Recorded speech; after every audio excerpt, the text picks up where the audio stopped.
Chapter 591. Overseer, what do you think of this matter? And Tianzhua sat back on the sofa as Nxing poured him a cup of tea and asked, "What do you think?" And Tianzhua placed his finger on the teacup and rubbed it, but he had no intention of picking it up. Wang Mingyuan is a very powerful person. He displayed the miraculous effects of the fruit and also proved the strength of the radiant butterfly queen. He didn't say much, but his words were filled with irresistible temptation. However, if you think about it carefully, you will realize that he didn't say a single word about the key problem, Nxing answered. And Tianzhua picked up his teacup and took a sip. After savoring the aftertaste, he put down the teacup and said, "Tell me, what's the key? Firstly, we don't know where the fruit tree is. We can't be sure if we can really pluck the fruit when the time comes. Secondly, the true use of the fruit is unknown. Although he has already displayed the ability of the fruit, we still don't know if the radiant butterfly queen is a dimensional creature, a companion beast, or just an ordinary worm. It's even possible that it's a creature with mythical strength to begin with. The fruit only stimulated it, allowing it to display its true strength." After a pause, Nxing continued, taking a step back, "Even if the fruit is really useful, is it useful to humans? If it's only useful to companion beasts, its value will be greatly discounted. As we can see, there are already 100 mythical companion beasts on the rankings. With these mythical companion beasts as a foundation, humans will have the ability to kill mythical creatures. In the future, they will only obtain more and more mythical companion beasts. There doesn't seem to be a need to take the risk to compete for first place. If we can think of this, Wang Mingyuan can naturally think of it as well. However, he deliberately didn't say anything. What does this mean? Tianzhua pondered. It's hard to guess. If Wang Mingyuan wanted to trigger a free-for-all, he wouldn't have left so many doubts to make people wary. Under such circumstances, I'm afraid not many people will try their best to snatch first place, Nxing said. Could it be that Wang Mingyuan doesn't want the competition to become so intense? Tianzhua said after some thought. That doesn't seem to make sense. What benefits does this have for him? Nxing said. The various large family clans were studying Wang Mingyuan's intentions. Most people's judgments were similar to Tianzhua and Nxing. They were suspicious of Wang Mingyuan's purpose in giving away the fruit. With such a magical fruit, Wang Mingyuan could have kept it for himself. Why did he take it out? There were all kinds of speculations, and the ordinary people had different opinions. However, most people's opinions were more inclined towards conspiracy theories, and they all suspected that this was Wang Mingyuan's plot. Some said that Wang Mingyuan wanted to start a war between humans and weaken them. Others said that Wang Mingyuan wanted to use the fruit to lure human experts into the dimension. In any case, there were all kinds of comments, but there was no movement at all on the leaderboard. No one challenged the rankings because of this. When Zhouwen learned of this matter, it was already the third day after it happened. As he had spent most of his time in small Buddha temple, he didn't watch the news, so he naturally didn't know that so much had happened. It wasn't until Li Xian sent a message to Zhouwen that he learned of what had happened and watched the video online. What is teacher trying to do? Zhouwen was also guessing at Wang Mingyuan's intentions. He didn't know Wang Mingyuan very well, but if Wang Mingyuan's heart hadn't changed, he likely wouldn't weaken humanity's combat strength. However, people were fickle. No one knew if Wang Mingyuan's heart would change with his identity. Old Zhou, you are Wang Mingyuan's student. With your understanding of him, do you think those fruits can really allow humans to advance to the mythical stage? Li Xian asked. I really don't know. From beginning to end, teacher never said that those fruits can allow humans to advance to the mythical stage. I think it's best you don't have too much hope, Zhouwen said. How can I have any hope? Even if I believe that the fruit is real and Wang Mingyuan isn't lying, I don't have a mythical creature to vie for first place. Mythical pets aren't cabbages that can be picked up easily. Our Wang family doesn't even have a mythical companion beast, Li Xian said. There will be. There are 100 mythical companion beasts on the rankings now. As humans increase the number of mythical companion beasts in their hands, their popularity will accelerate, Zhou Wen said. Let's not talk about this. Your 6-winged guardian dragon's ranking has dropped so much. Do you still have a chance of vying for first place? Li Xian asked. Probably not. Zhou Wen knew very well that 6-wing's main function was to protect. Compared to those powerful offensive pets, its combat strength was still inferior. Ignoring everything else, 6-winged guardian dragon probably couldn't withstand the radiant butterfly queen's terrifying beam. That's really a pity. I heard from them that only companion beasts can participate in the ranking battle. Otherwise, you might be able to try vying for first place. Li Xian felt sorry for Zhou Wen. He felt that if the owner of a companion beast could also participate in the battle, Zhou Wen's ranking might be higher. The two of them chatted for a while before Li Xian went to cultivate. He had improved very quickly recently. In the constant battles with dimensional creatures, the carapace formed by his life soul was constantly shattered before being reborn and becoming stronger. Now, he had advanced to an evolved body. However, after advancing to an evolved body, there was no way for his life soul to continue evolving just from being injured in battle. Li Xian was also searching for a way to advance. I wonder if Torch Dragon can obtain first place on the rankings. Zhou Wen was rather covetous of the Divine Tree's fruit. He didn't expect the Divine Tree's fruit to advance to the mythical stage. As long as the fruit could advance a companion beast to the mythical stage, it was already very attractive to Zhou Wen. He had a few companion beasts on him. Although they weren't at the mythical stage, their combat strength and abilities were extremely outstanding. For example, Dr. Darkness, Fiend Armored Tiger Soul General, and so on. If they could advance to the mythical stage, they would definitely be very useful. Of course, Zhou Wen didn't dare let a companion beast like the Fiend Armored Tiger Soul General advance again. Even if none of these could be used, it was good to let Banana Fairy advance to the mythical stage as soon as possible. Now Banana Fairy's Supreme Een Wind couldn't keep up with his needs. Tyrant Behemoth has already evolved for so long. Why hasn't it completed its evolution? Zhou Wen glanced at the chaos space, and couldn't help but frown when he saw that Tyrant Behemoth hadn't evolved. Suddenly, the mysterious phone vibrated. Zhou Wen took out his phone and saw that the Dead Man Tree had appeared on the screen. The fruit that had grown after absorbing Jack had finally matured. Chapter 592. Zhou Wen was delighted as he plucked the grenade-like companion egg off the Dead Man Tree and quickly checked its stat. Explosive Fiend Man, Mortal, Evolvable, Strength, 11 Speed, 11 Constitution, 11 Essence Energy, 11 Innate Skills. Death List, Time Blast. Companion Form, Self-Destruct Device, Mortal Stage.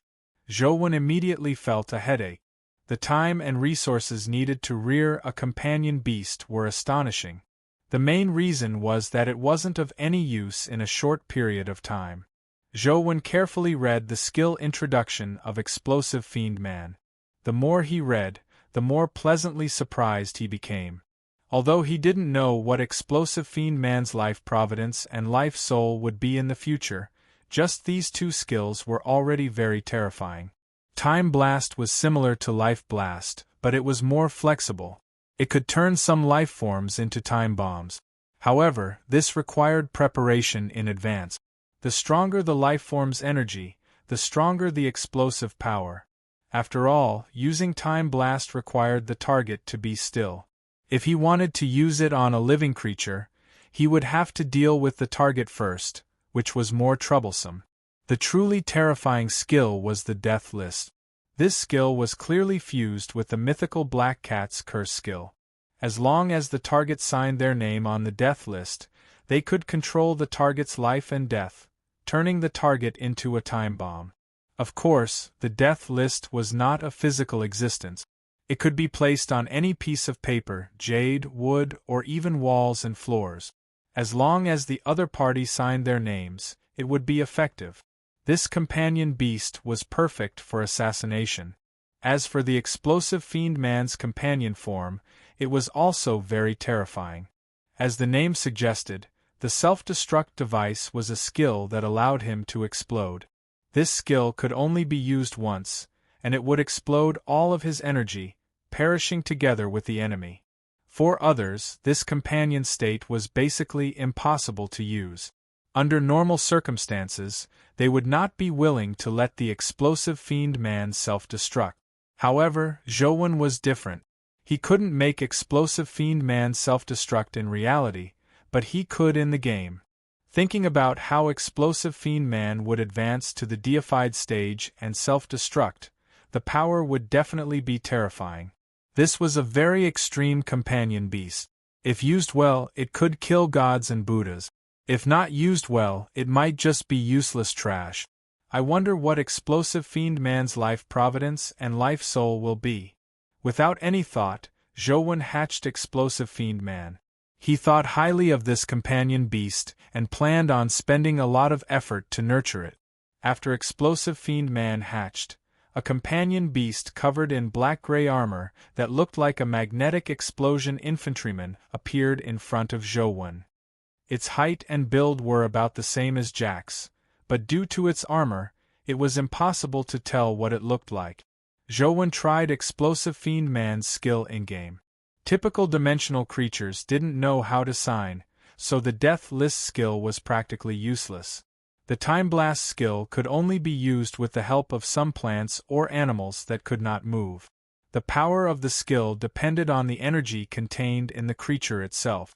It needed to be used in a specific environment, and it was not suitable for use in normal battles.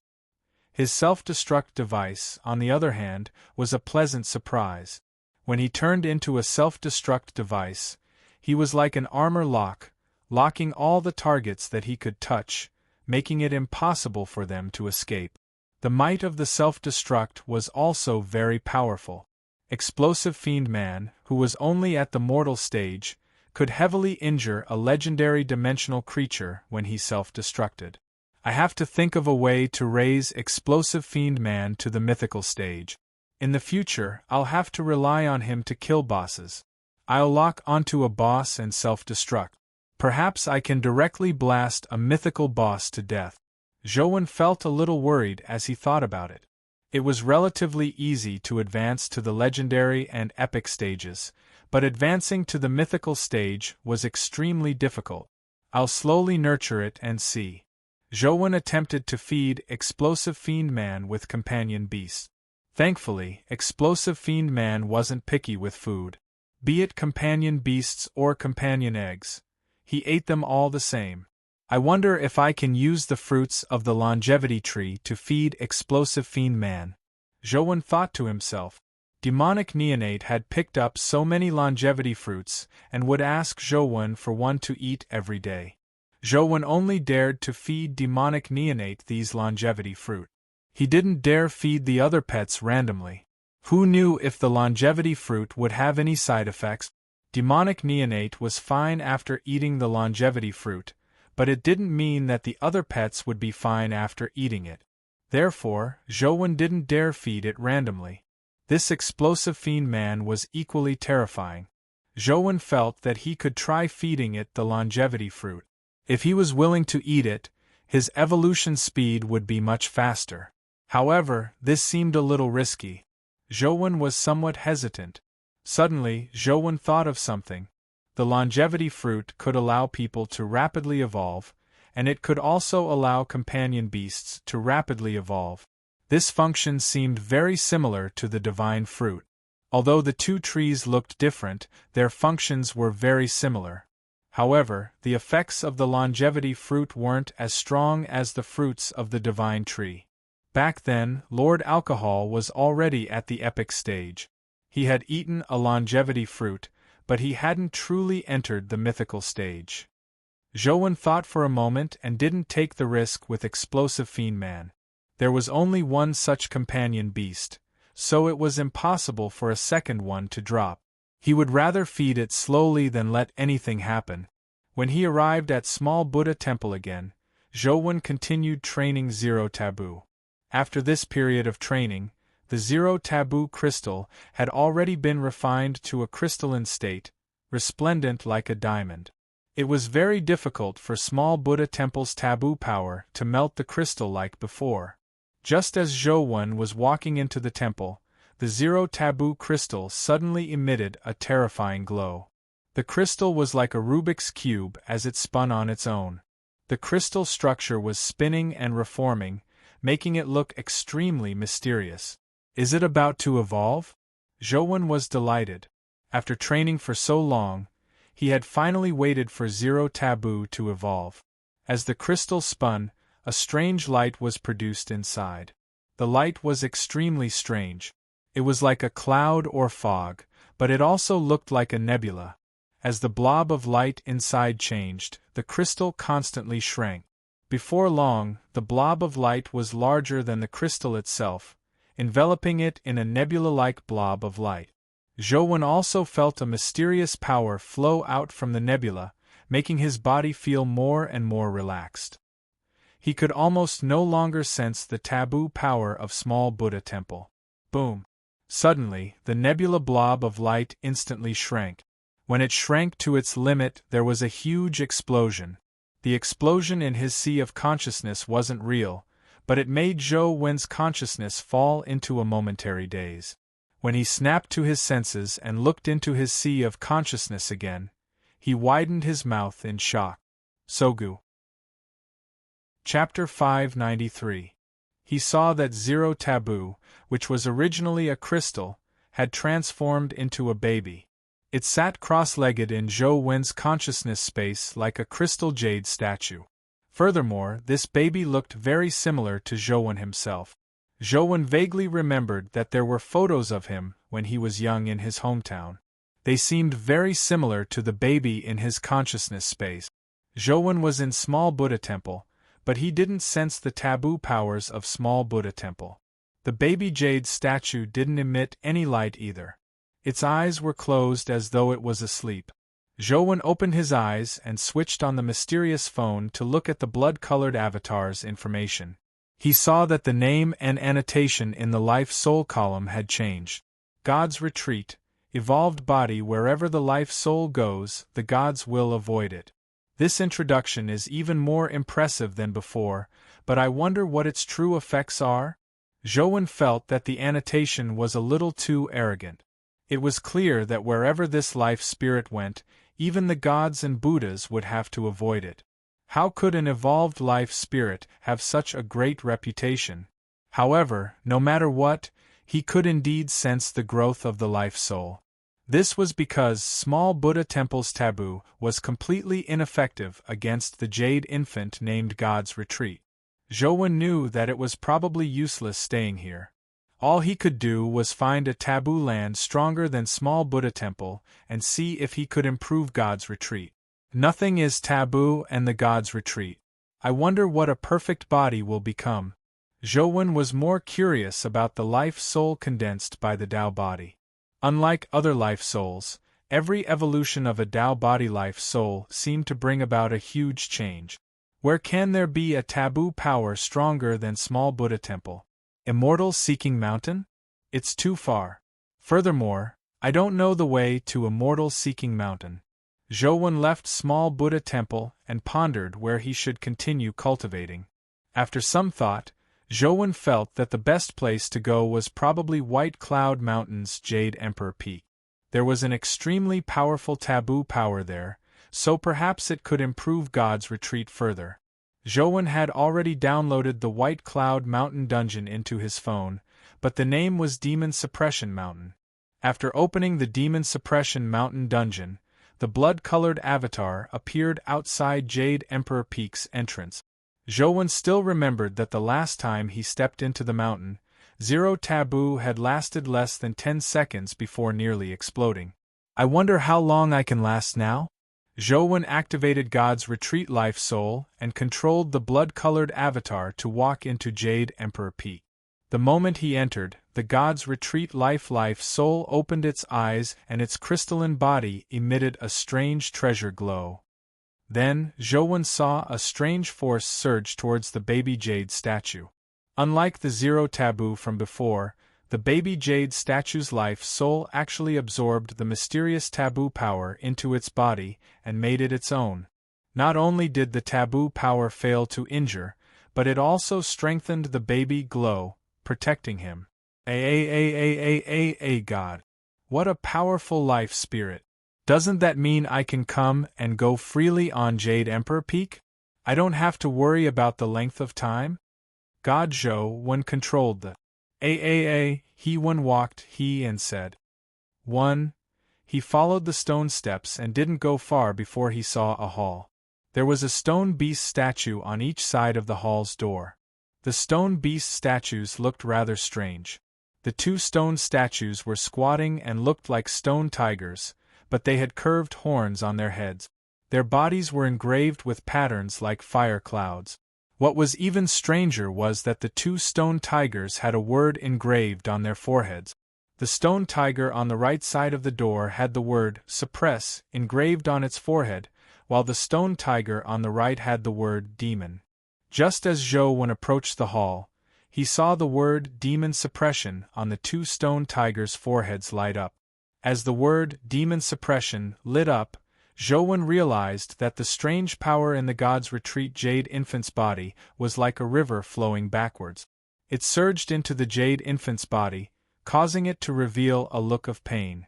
Its body began to show signs of abnormality as though cracks were appearing. Zhouwen hurriedly controlled the blood-colored avatar to retreat from Jade Emperor Peak.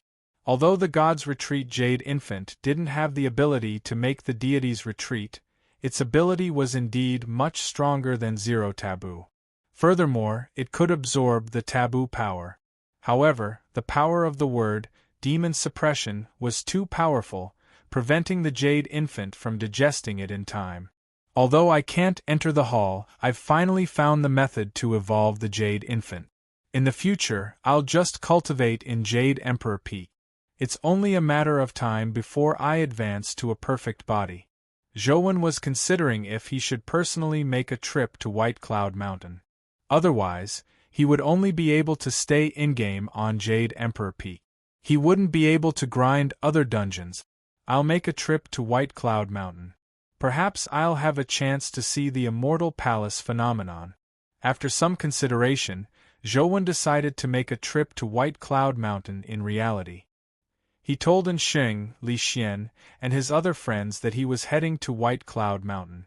Anxing replied to tell Zhouwen to be careful before he didn't say anything else. After Li Xian heard about White Cloud Mountain, he expressed his desire to head to White Cloud Mountain with Zhouwen. He had recently reached a bottleneck and hadn't been able to continue breaking through. He wanted to head out to change his mind. That afternoon, the two of them went to White Cloud Mountain together. As White Cloud Mountain was in Luoyang, the two of them rode their companion beasts and soon arrived at the foot of White Cloud Mountain. Wear this. Don't take it off no matter what. Otherwise, don't blame me if I see the Immortal Palace phenomenon. Zhouwen threw a balaclava to Li Xian. Why aren't you wearing a balaclava? Li Xian asked suspiciously when he saw Zhouwen prepare a balaclava. Ignoring the Immortal Palace phenomenon, even if deities and Buddhas really descend, I don't need to close my eyes to avoid them, Zhouwen said half-jokingly. You're awesome, all right? Li Xian gloomily put on the balaclava as Zhouwen led the way. The two of them climbed to the top of White Cloud Mountain. Zhouwen had the god's retreat life soul, so he was still looking forward to seeing the Immortal Palace phenomenon again. Due to his lack of strength the last time, he didn't see the fairy who had broken through the door. If she came out again, he could see it clearly. Unfortunately, there were no Immortal Palace phenomena along the way. When the two of them arrived at the entrance of Jade Emperor Peak, they didn't even see a dimensional creature, much less an Immortal Palace phenomenon. Old Zhou, why aren't you walking? Li Xian asked Zhouwen, who was in front of him, when he couldn't see anything. Jade Emperor Peak is up ahead. After the door ahead, there's a terrifying taboo power inside. Even a mythical creature will explode and die in a short period of time if it enters. I cultivate an essence energy art that can withstand that taboo power. Furthermore, I need to cultivate inside, so don't come in, Zhou said to Li Xian. You've already said it before. I'm here for the taboo power on Jade Emperor Peak. Just enter by yourself. Don't worry about me. As Li Xian spoke, he summoned his life soul.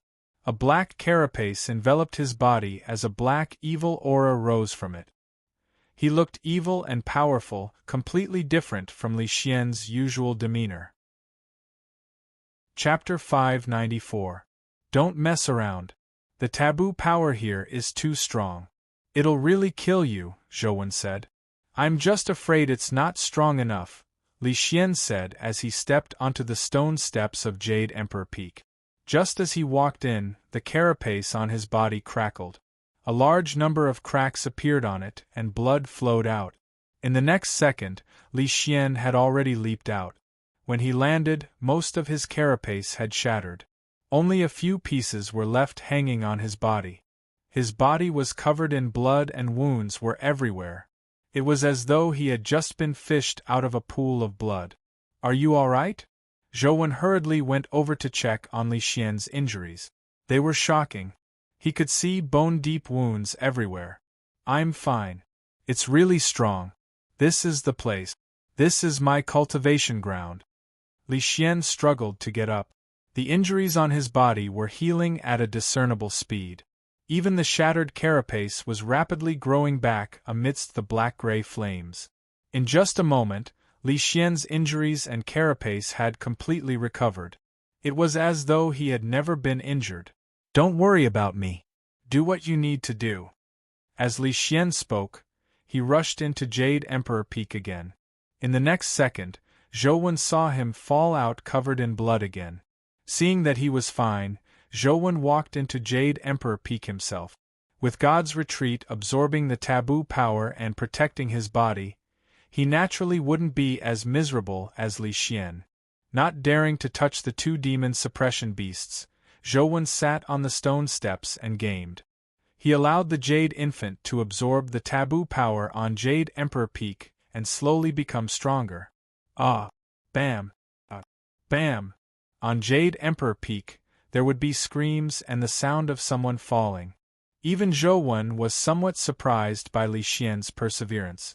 Although his recovery ability was extremely strong and being injured wasn't a big deal to him, such an injury would definitely cause Li Xian's body immense pain. To endure such pain time and time again, he had to seek out his own injuries. This required immense willpower. Not everyone could persevere through a masochistic form of growth. However, the effects of Li Xian's actions were very obvious. Every time his body and carapace were repaired, he would last a little longer on Jade Emperor Peak. It was obvious that he was becoming stronger. Seeing that Li Xian was fine, Zhou began his quest. This time, he went straight to the Qiongqi temple. He had an idea that he might be able to kill Qiongqi without using the bright torch vision world, but he didn't know if it would work. When he arrived outside the Qiongqi temple, Zhou wasn't in a hurry to enter. Instead, he summoned Torch Dragon, Golden Battle God Halberd, and Six-Winged Guardian Dragon. Following that, Zhou summoned Explosive Fiend Man and got him to use Torch Dragon, Golden Battle God Halberd, and Six-Winged Guardian Dragon as targets. Explosive Fiend Man first walked in front of the Six-Winged Guardian Dragon and extended his palm to press on its stomach. Zhou watched from the side as the armor on Explosive Fiend Man lit up. It was as though a red stream of light was flowing through the connecting tube before finally flowing into Explosive Fiend Man's palm. Red light patterns immediately appeared on the Six-Winged Guardian Dragon's stomach. They were like circuit boards that constantly spread across the Six-Winged Guardian Dragon's body. The light patterns spread very slowly. 2 hours later, the red light patterns on the Six-Winged Guardian Dragon's body only occupied one of its legs. Explosive Fiend Man is only at the mortal stage. Its essence energy is too limited, so there's no way to quickly release Time Blast. All I can do is slowly. In a real battle, it's impossible to use Explosive Fiend Man in battle. Zhou didn't have a good solution either. All he could do was wait patiently. After 4 days, Zhou couldn't wait any longer. Thankfully, most of the Golden Battle God Halberd and 6-winged Guardian Dragon's bodies were already covered in the red light patterns of Time Blast. Zhou didn't plan on waiting any longer and planned on letting them enter to give it a try. Pushing open the temple's door, Zhou ordered 6-winged and Golden Battle God Halberd to rush in. At the same time, he summoned the fiend-armored Tiger Soul General to restrain Qiongqi. When Qiongqi saw 6-winged and Golden Battle God Halberd rush in, it immediately charged forward ferociously. Just as its claws were about to touch the 6-winged Guardian Dragon, 6-winged and Golden Battle God Halberd emitted a red glow. Boom! The entire Qiongqi temple shook as dust fell everywhere. Zhou and company had already hidden to the side. After the explosion ended, they hurriedly looked inside the temple. The temple was in a mess. There were corpses everywhere. There wasn't a single intact bone in the 6-winged Guardian Dragon, and the Golden Battle God Halberd had been reduced to pieces.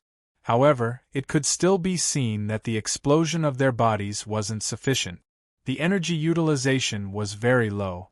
This might have something to do with Explosive Fiend Man's level being too low. As for Qiongqi, its head and chest were a bloody mess. Its legs were severed. Although it wasn't dead, it was severely injured. Zhou hurriedly got Torch Dragon to rush in and fight the heavily injured Qiongqi. If Torch Dragon didn't use Bright Torch Vision World, it wouldn't have been able to kill Qiongqi. However, now that Qiongqi was heavily injured and was restrained by the fiend-armored Tiger Soul General, Torch Dragon immediately gained the upper hand. After fighting bitterly for more than an hour, Zhulong finally killed Qiongqi in the temple. It was mainly because Qiongqi's speed was too fast. With his broken leg, Zhulong still spent a lot of effort to force it into a dead end and finally kill it. Ding! As Qiongqi collapsed, a crisp sound entered Zhou ears. A dimensional crystal dropped. Zhou couldn't help but be somewhat disappointed. Most dimensional crystals were useless to him now. Even if it was a mythical essence energy skill crystal, he couldn't absorb it due to his lacking stat. He couldn't bring it out of the game, so he could only respawn. However, when Zhou took a careful look at the crystal, he was somewhat surprised. He saw that below the gray crystal were the words, Evil Stat, 34. Evil Stat? This was the first time Zhou had heard of such a stat. He had never seen it before. However, since it was a rare stat, it would definitely be useful in the future. It should be useful when learning essence energy skills. He picked up the Evil Stat crystal and after absorbing it, there was indeed an additional evil stat among the rare stats. Furthermore, it was as high as 34 points. Although this method can kill Qiongqi, Explosive Fiend Man's level is too low. It's really annoying to use it. I have to think of a way to raise his level. Zhou had the urge to feed Explosive Fiend Man a longevity fruit. However, on careful thought, he eventually gave up. After all, Explosive Fiend Man wasn't picky with food. He could evolve by eating anything, but Demonic Neonate didn't eat anything other than the longevity fruit. There were only so many longevity fruits, and there would be none left after eating them. Zhou still planned on leaving the longevity fruit for Demonic Neonate to eat. While Zhou and Li Xian were cultivating on White Cloud Mountain, something major happened. Finally, someone issued a companion beast ranking challenge. I just want a game in peace, I just want a game in peace. Chapter 595. The companion beast that was challenged wasn't the first-ranked Primordial Sword Immortal, but the frost giant that had been squeezed to 16th place. A companion beast named Deep Frost Behemoth appeared on the cube's screen. It looked like a huge octopus and was ice blue in color. It was on a huge cube platform. The cube was surrounded by the void, so it didn't look like a city. On the far right side of the screen, a ranking appeared. The 16th Frost Giant's name kept flashing as an alarm sounded. Behind the Frost Giant's name was a 72-hour countdown. One could roughly guess that it was the time for the Frost Giant's owner to consider accepting the challenge. If the countdown ended and the Frost Giant's owner still didn't accept the challenge, it would probably be judged to have lost. Everyone was discussing if the Frost Giant would accept the challenge. However, there was soon an answer to this question. The alarm stopped and the Frost Giant's name lit up completely. Then, the ranking vanished. The Frost Giant also appeared on the cube where the Deep Frost Behemoth was and looked at it. The Frost Giant had icy blue skin. Its head, shoulders, and waist were covered in frost iron armor. It also had a huge frost iron axe in its hand. Although the Frost Giant was already huge, it still appeared a little short in front of the Deep Frost Behemoth. After all, they were companion beasts, so there was no need for any unnecessary communication. The Frost Giant roared and cleaved at the Deep Frost Behemoth with the axe in its hand. The power of ice tore out of the axe, forming a huge ice mark that spread to the Deep Frost Behemoth's body. The Deep Frost Behemoth's tentacles danced, bringing with them frost as they shattered the ice mark. The two huge monsters clashed intensely on the cube platform. As they were both ice elemental companion beasts and they had won through brute force, the two terrifying mythical companion beasts fought passionately. Every time they clashed, frost fragments would fly everywhere like fireworks formed from frost. The two companion beasts were evenly matched. They used all sorts of ice elemental skills, but both of them had high resistance to the cold. Their bodies were extremely powerful, so they only suffered some minor injuries. Neither of them could do a thing to the other. The Deep Freeze Behemoth finally couldn't help but attack first. It raised its huge tentacles, which had dark blue suction cups on them. The suction cups lit up together and shot out rays of freezing light towards the Frost Giant. The Frost Giant didn't back down. It raised its giant axe above its head and swung it down fiercely. A river of frost roared out and collided with the Deep Freeze Behemoth's freezing light. The entire cube platform began to freeze due to the two terrifying cold forces. In just a moment, the Frost Giant and the Deep Sea Behemoth were wrapped in ice. The entire platform seemed to be covered by glaciers, and everything became still. Who won? The people who were watching the battle were full of questions. Now that the two mythical creatures were frozen in ice, it was difficult to determine the victor. Suddenly, cracks appeared on the ice. Moments later, the huge ice shattered and the Frost Giant broke out of it. With a huge axe in hand, it roared and slashed at the still frozen Deep Freeze Behemoth. Just as everyone was extremely excited, thinking that they were about to see the scene of a mythical companion beast being killed again, the Deep Freeze Behemoth's body suddenly transformed into a stream of light and vanished. It seemed to have teleported away from the cube platform. The first companion beast challenge ended in failure. The Deep Freeze Behemoth failed to obtain a ranking, but this battle made many people realize something. It turned out that the challenge didn't have to be fought to the death. One could even admit defeat and withdraw. This made many people think of something. Many companion beasts might not have the right to snatch first place, but they could challenge the mythical companion beasts of opposing factions to figure out the other party's strength. It would be easier to think of a way to deal with them in the future. This was especially so for the Federation and overseas factions who were enemies. There was very little intelligence overseas, and the Federation's knowledge of their companion beasts was very limited. Taking this opportunity, it might be time to understand the abilities of the companion beasts overseas. Ever since this time, there had been more companion beast challenges. The battles of all sorts of top-notch companion beasts were a visual feast for ordinary people. It allowed many people who might never come into contact with mythical companion beasts their entire lives to witness the strength and terror of mythical companion beasts. The challenges weren't limited to companion beasts that weren't ranked. Companion beasts on the ranking could also challenge each other. However, they could only challenge high-level companion beasts at lower levels. They couldn't go against the flow. During the challenge, one only needed to find a cube and inject essence energy like when they were on the ranking. They would be teleported to a black cube in the void. The black cube was extremely huge. Fighting on it wouldn't affect anyone or the city. After the battle ended, one would be teleported back to the cube they were originally at. During the battle, the owner could also choose to withdraw their companion beast. Withdrawing was equivalent to admitting defeat. The cube's initial ranking was only a comprehensive judgment of the companion beast's stats, skills, life providences, life souls, and wheel of destiny. However, it wasn't completely accurate, nor did it represent actual combat strength. Ever since the challenges began, there had been many examples of companion beasts at the bottom of the rankings defeating companion beasts at the top. The overall combat strength ranking didn't mean actual combat strength. However, the challenges in the beginning were basically low-ranked challenges. The top 10 companion beasts hadn't been challenged. However, in just a few days this rule was broken. A companion beast that had never been on the ranking or heard of had actually challenged Primordial Sword Immortal, who was ranked first. This battle attracted the attention of the entire Federation and overseas.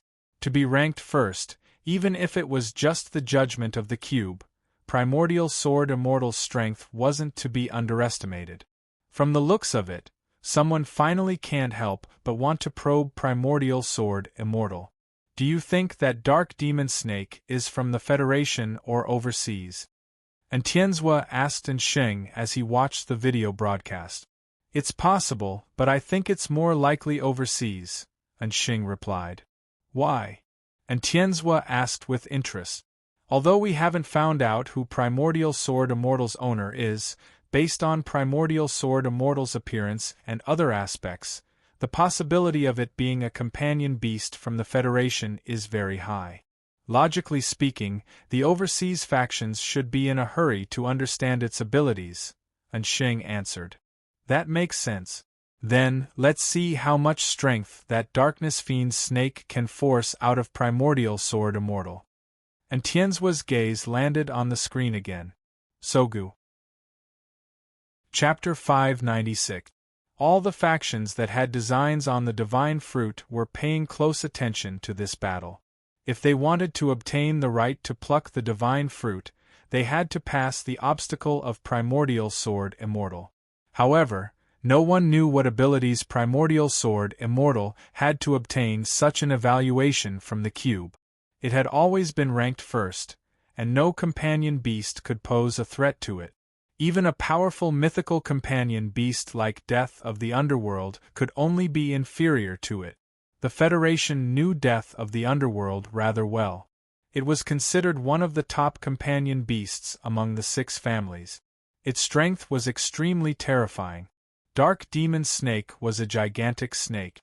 At that moment, it was coiled on the cube's platform, waiting for Primordial Sword Immortal to accept the challenge. Thankfully, Primordial Sword Immortal didn't make the spectators wait too long before accepting the challenge. With a flash of a sword beam, an ancient stone sword with a sheath appeared on the cube's platform. Primordial Sword Immortal was actually just a stone sword. There was no immortal existence, so it was unknown why it was called a sword immortal and not an immortal sword. The stone sword was grayish-white in color. The scabbard and hilt were carved from ancient gray stone. Only the guard was embedded with a red gem. As no one had seen it unsheathed, they didn't know what the sword looked like inside. When Dark Demon Snake saw Primordial Sword Immortal appear, it didn't have any doubts as it used its strongest strength. Dark Demon Snake's owner clearly knew that Dark Demon Snake was no match for Primordial Sword Immortal. He only wanted to force out Primordial Sword Immortal's abilities as much as possible. Dark Demon Snake opened its mouth and spat out a surging dark demonic tide that drowned the cube's platform like a tidal wave. Once one fell into it, they would be demonized by the dark demonic tide. Primordial Sword Immortal only floated there quietly. Just as it was about to be drowned by the dark demonic tide, the red gem on its guard suddenly lit up. A red sword light shot out from the ruby and instantly pierced through the dark demon snake's head, killing it instantly. It didn't even have the chance to admit defeat. The spectators looked at each other. Although they knew that Primordial Sword Immortal would definitely win, they never expected it to win so easily. It didn't even have to unsheath its sword. Who is Primordial Sword Immortal's owner? We have to find out no matter what. Senator Cape stared at Primordial Sword Immortal and gave the order.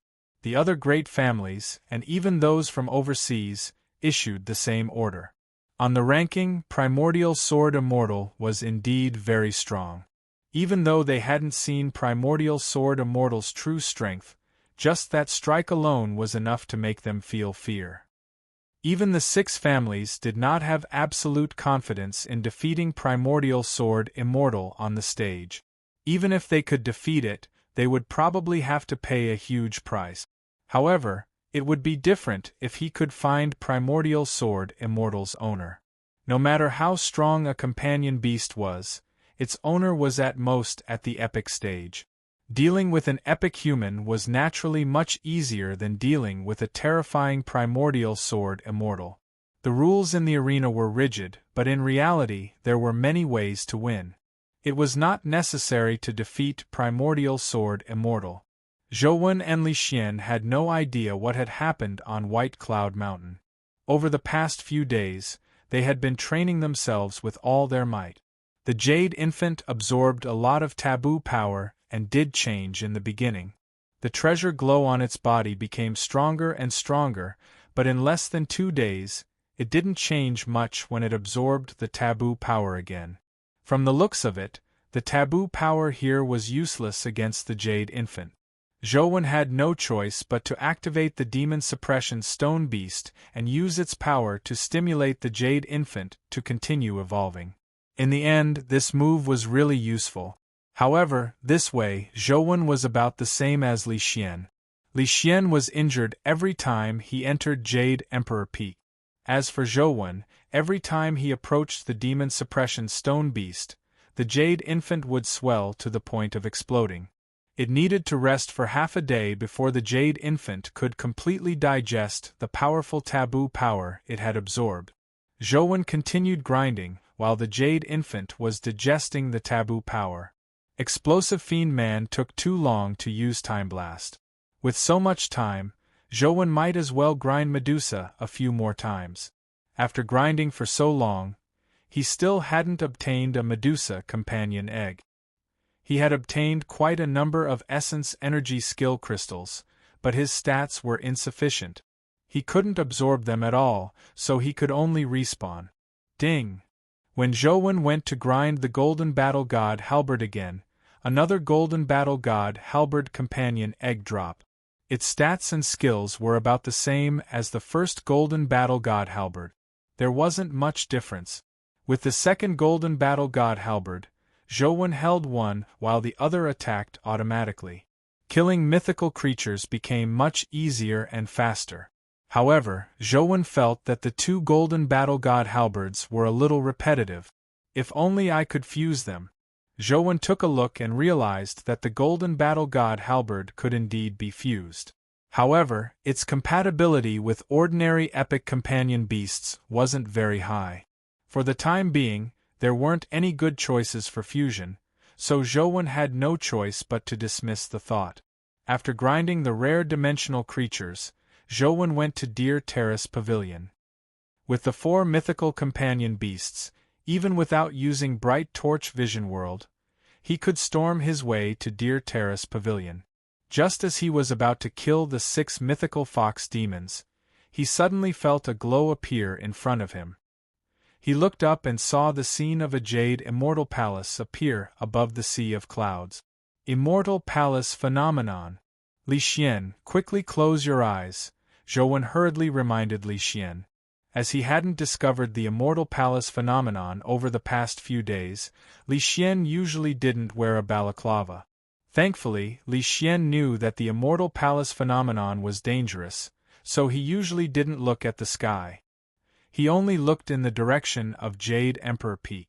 At that moment, He was recovering from his injuries and had his eyes closed.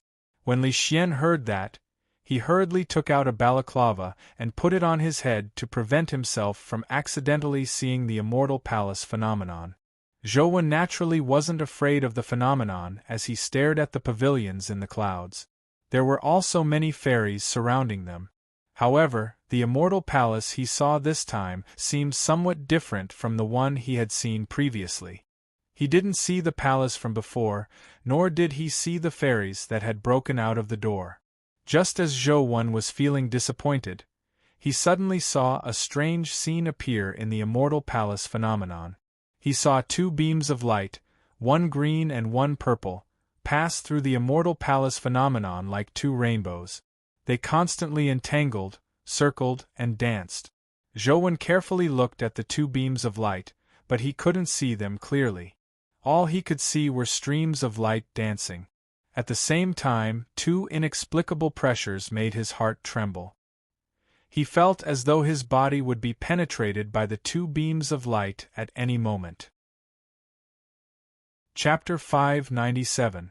Two streams of light, one azure and one purple, danced in the immortal palace.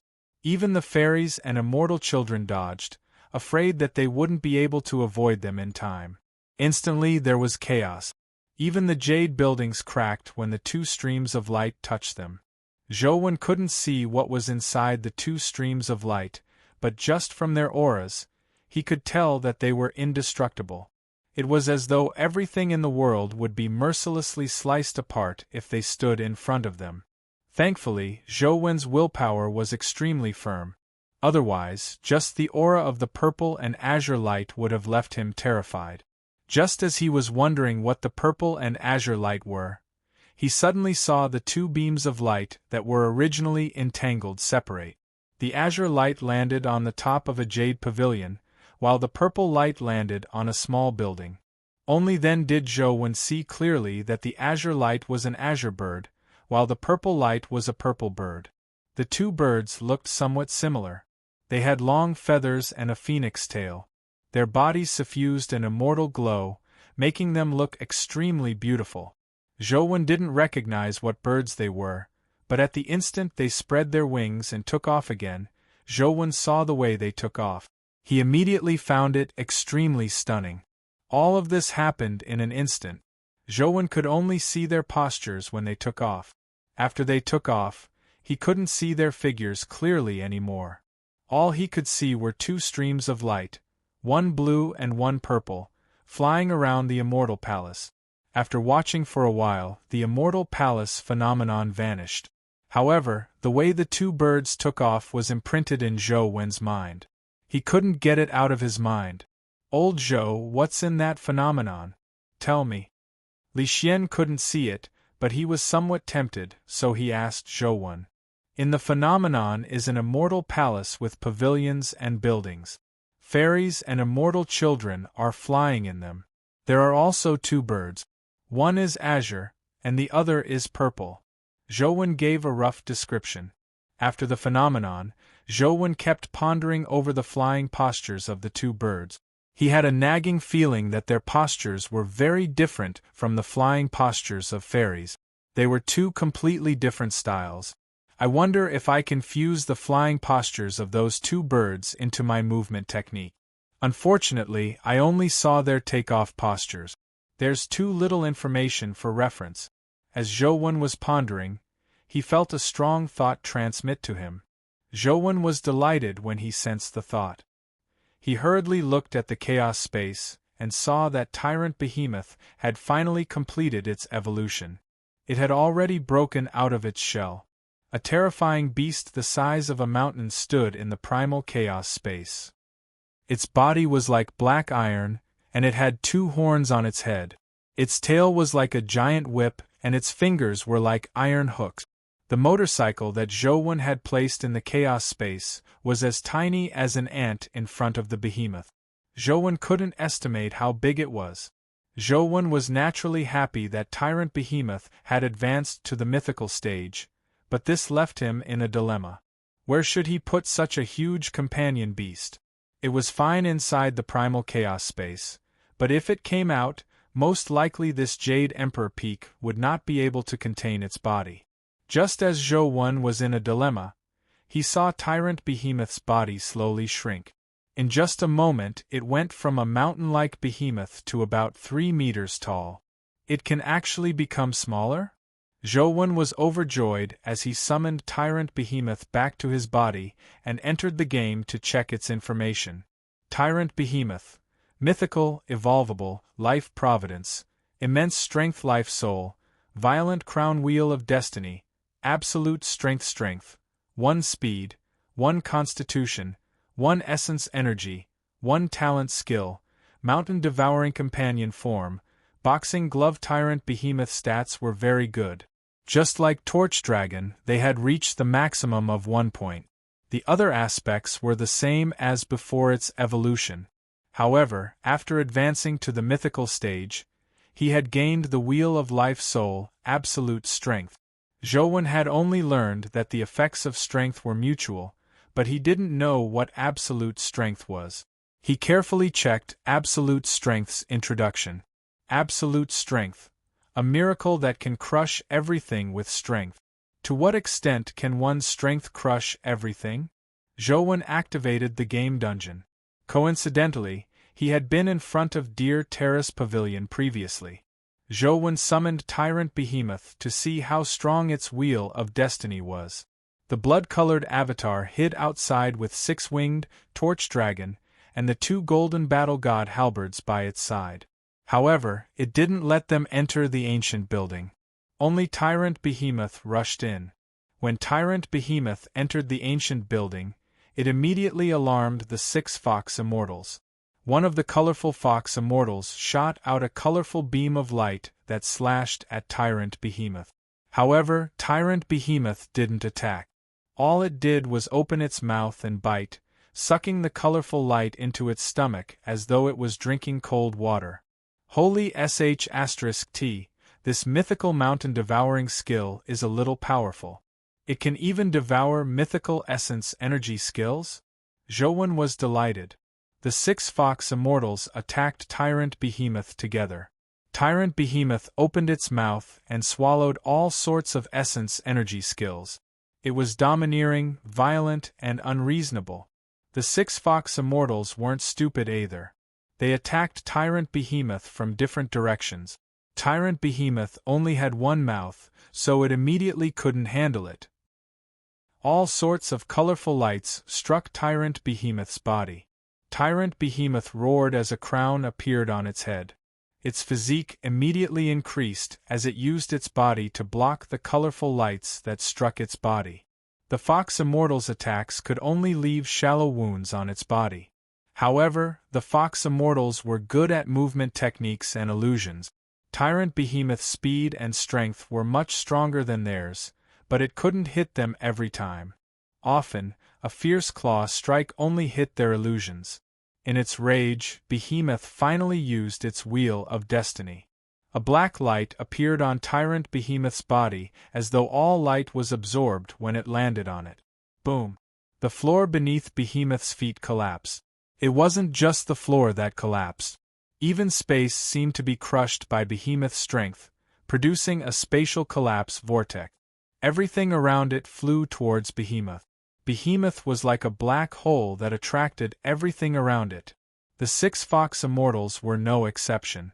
They struggled to escape, but the powerful suction force made it difficult for them to move. Tyrant Behemoth charged over and punched them one by one.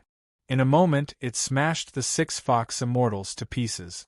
The 6 Fox Immortals counterattacked with all their might, but when they landed on Tyrant Behemoth's body, it was useless. It was no different from scratching an itch. As for Tyrant Behemoth, a punch landed on them and shattered their bodies. Their strength wasn't on the same level. How powerful! It's almost a complete massacre to fight 6 alone. Zhou Wen was overjoyed. With Tyrant Behemoth, he didn't have to go through so much trouble to kill Qiongqi. Chapter 598. Just as Zhou Wen was about to get Tyrant Behemoth to go up to the 2nd and 3rd floors and kill the 9-headed pheasant and jade peepa spirits inside, Under absolute strength, Tyrant Behemoth completely ignored their attack. All sorts of sound waves struck Tyrant Behemoth's body, but it didn't hurt at all. As for them, they could only use their movement techniques and speed to deal with Tyrant Behemoth. Otherwise, they would die from a single punch. What was terrifying was that absolute strength caused space to collapse, producing a suction force similar to gravity. It hindered their movement techniques and speed, preventing them from lasting long before they were killed by Tyrant Behemoth. Tyrant Behemoth alone penetrated the 3-story ancient building. Before this, only Torch Dragon could do it. Zhouwen was excited. Just as he was about to take Tyrant Behemoth to Zhuolu's underground temple to see if it could kill Qiongqi, he realized that Tyrant Behemoth's absolute strength couldn't be used. What a scam! Absolute strength has a time limit? Zhouwen was somewhat depressed. However, on second thought, it made sense. It was impossible for such an invincible power to have no limits. Otherwise, wouldn't Tyrant Behemoth really be invincible? As Zhouwen grinded dungeons, he waited for Tyrant Behemoth's absolute strength to recover. He waited for 24 hours before he could use absolute strength again. Charging for 24 hours and using it for half an hour. It's a little short, but it's invincible. Zhouwen was satisfied. Half an hour of invincibility should be enough for him to do many things. Zhouwen was in high spirits as he led Tyrant Behemoth and the other mythical companion beasts into Zhuolu's underground temple. When he arrived at the Aoyin stone statue, for some reason, Zhouwen planned on getting Tyrant Behemoth to kill Torch Dragon. Which is stronger, absolute strength or bright torch vision world? Zhouwen got Tyrant Behemoth to use absolute strength before rushing into the Torch Dragon temple. The outcome was without any suspense. Tyrant Behemoth was directly reflected in the vision world. Absolute strength couldn't protect its body. Tyrant Behemoth's strength can even crush space. Can't it distort Torch Dragon's gaze? Zhouwen had no choice but to use his previous method to deal with Torch Dragon. It wasn't easy for him to kill Torch Dragon youngling, but he didn't drop anything. Primordial Sword Immortal remained first on the rankings with absolute dominance. Ever since the Dark Demon Snake was killed by it, 2 more mythical companion beasts challenged it, but the outcome was the same. They failed to force the stone sword out of its scabbard. Just the sword beam in the ruby was too much for them. However, the companion beasts that challenged Primordial Sword Immortal survived. They weren't killed like the Dark Demon Snake. Their owners were already prepared. It was naturally a good thing to survive, but to not even have the right to make Primordial Sword Immortal unsheath its scabbard made many people who wanted to vie for first place secretly frown. Unless a top mythical creature was sent to fight it, it would be very difficult to figure out Primordial Sword Immortal's strength. However, up to now, no one was willing to expose their top combat strength and fight Primordial Sword Immortal to the death. Everyone was watching. During this period, a companion beast challenged the 6-winged guardian dragon, but as Zhouwen was on White Cloud Mountain, he didn't have the chance to see the cube or the information about being challenged. Therefore, after 72 hours, the 6-winged guardian dragon was automatically judged to have admitted defeat and given up its original spot. And Sheng had also sent a message to Zhouwen, but because there was no signal on White Cloud Mountain, Zhouwen didn't receive it. Haha! I've finally succeeded. Half a month later, on White Cloud Mountain's Jade Emperor Peak, Li Xian laughed excitedly. His body stood on the stone steps as the carapace on his body shattered and healed. The speed at which he healed was even faster than the speed at which it shattered. The taboo power in Jade Emperor Peak couldn't kill Li Xian. Old Li, your self-healing powers are pretty good. It's practically an undying body, Zhouwen exclaimed. He was indeed somewhat envious of Li Xian's self-healing abilities.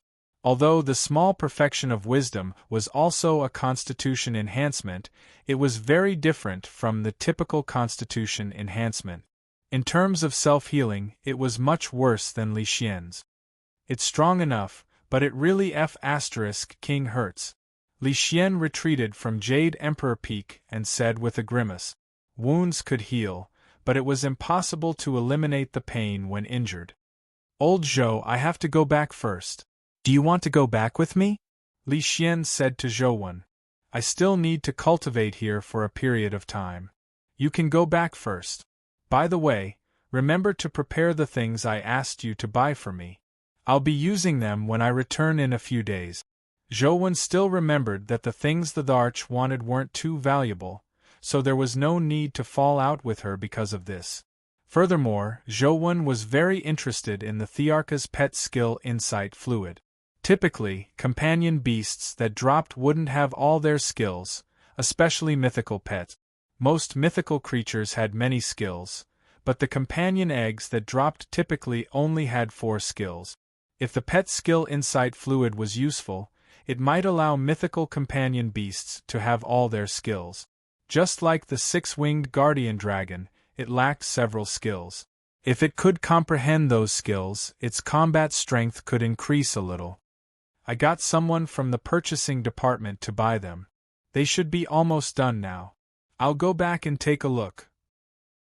If there's anything missing, get them to quickly prepare it. I'll head back first. Li Xian couldn't wait to return home. Zhouwen sent him down White Cloud Mountain before returning to Jade Emperor Peak. However, just as he walked to the door of Jade Emperor Peak, he looked up and his body trembled. At the end of the stone steps of Jade Emperor Peak stood a white-robed, white-haired man. He stood in front of the stone statue of demon suppression and smiled at Zhouwen. Teacher! Zhouwen called out, but he didn't know what to say.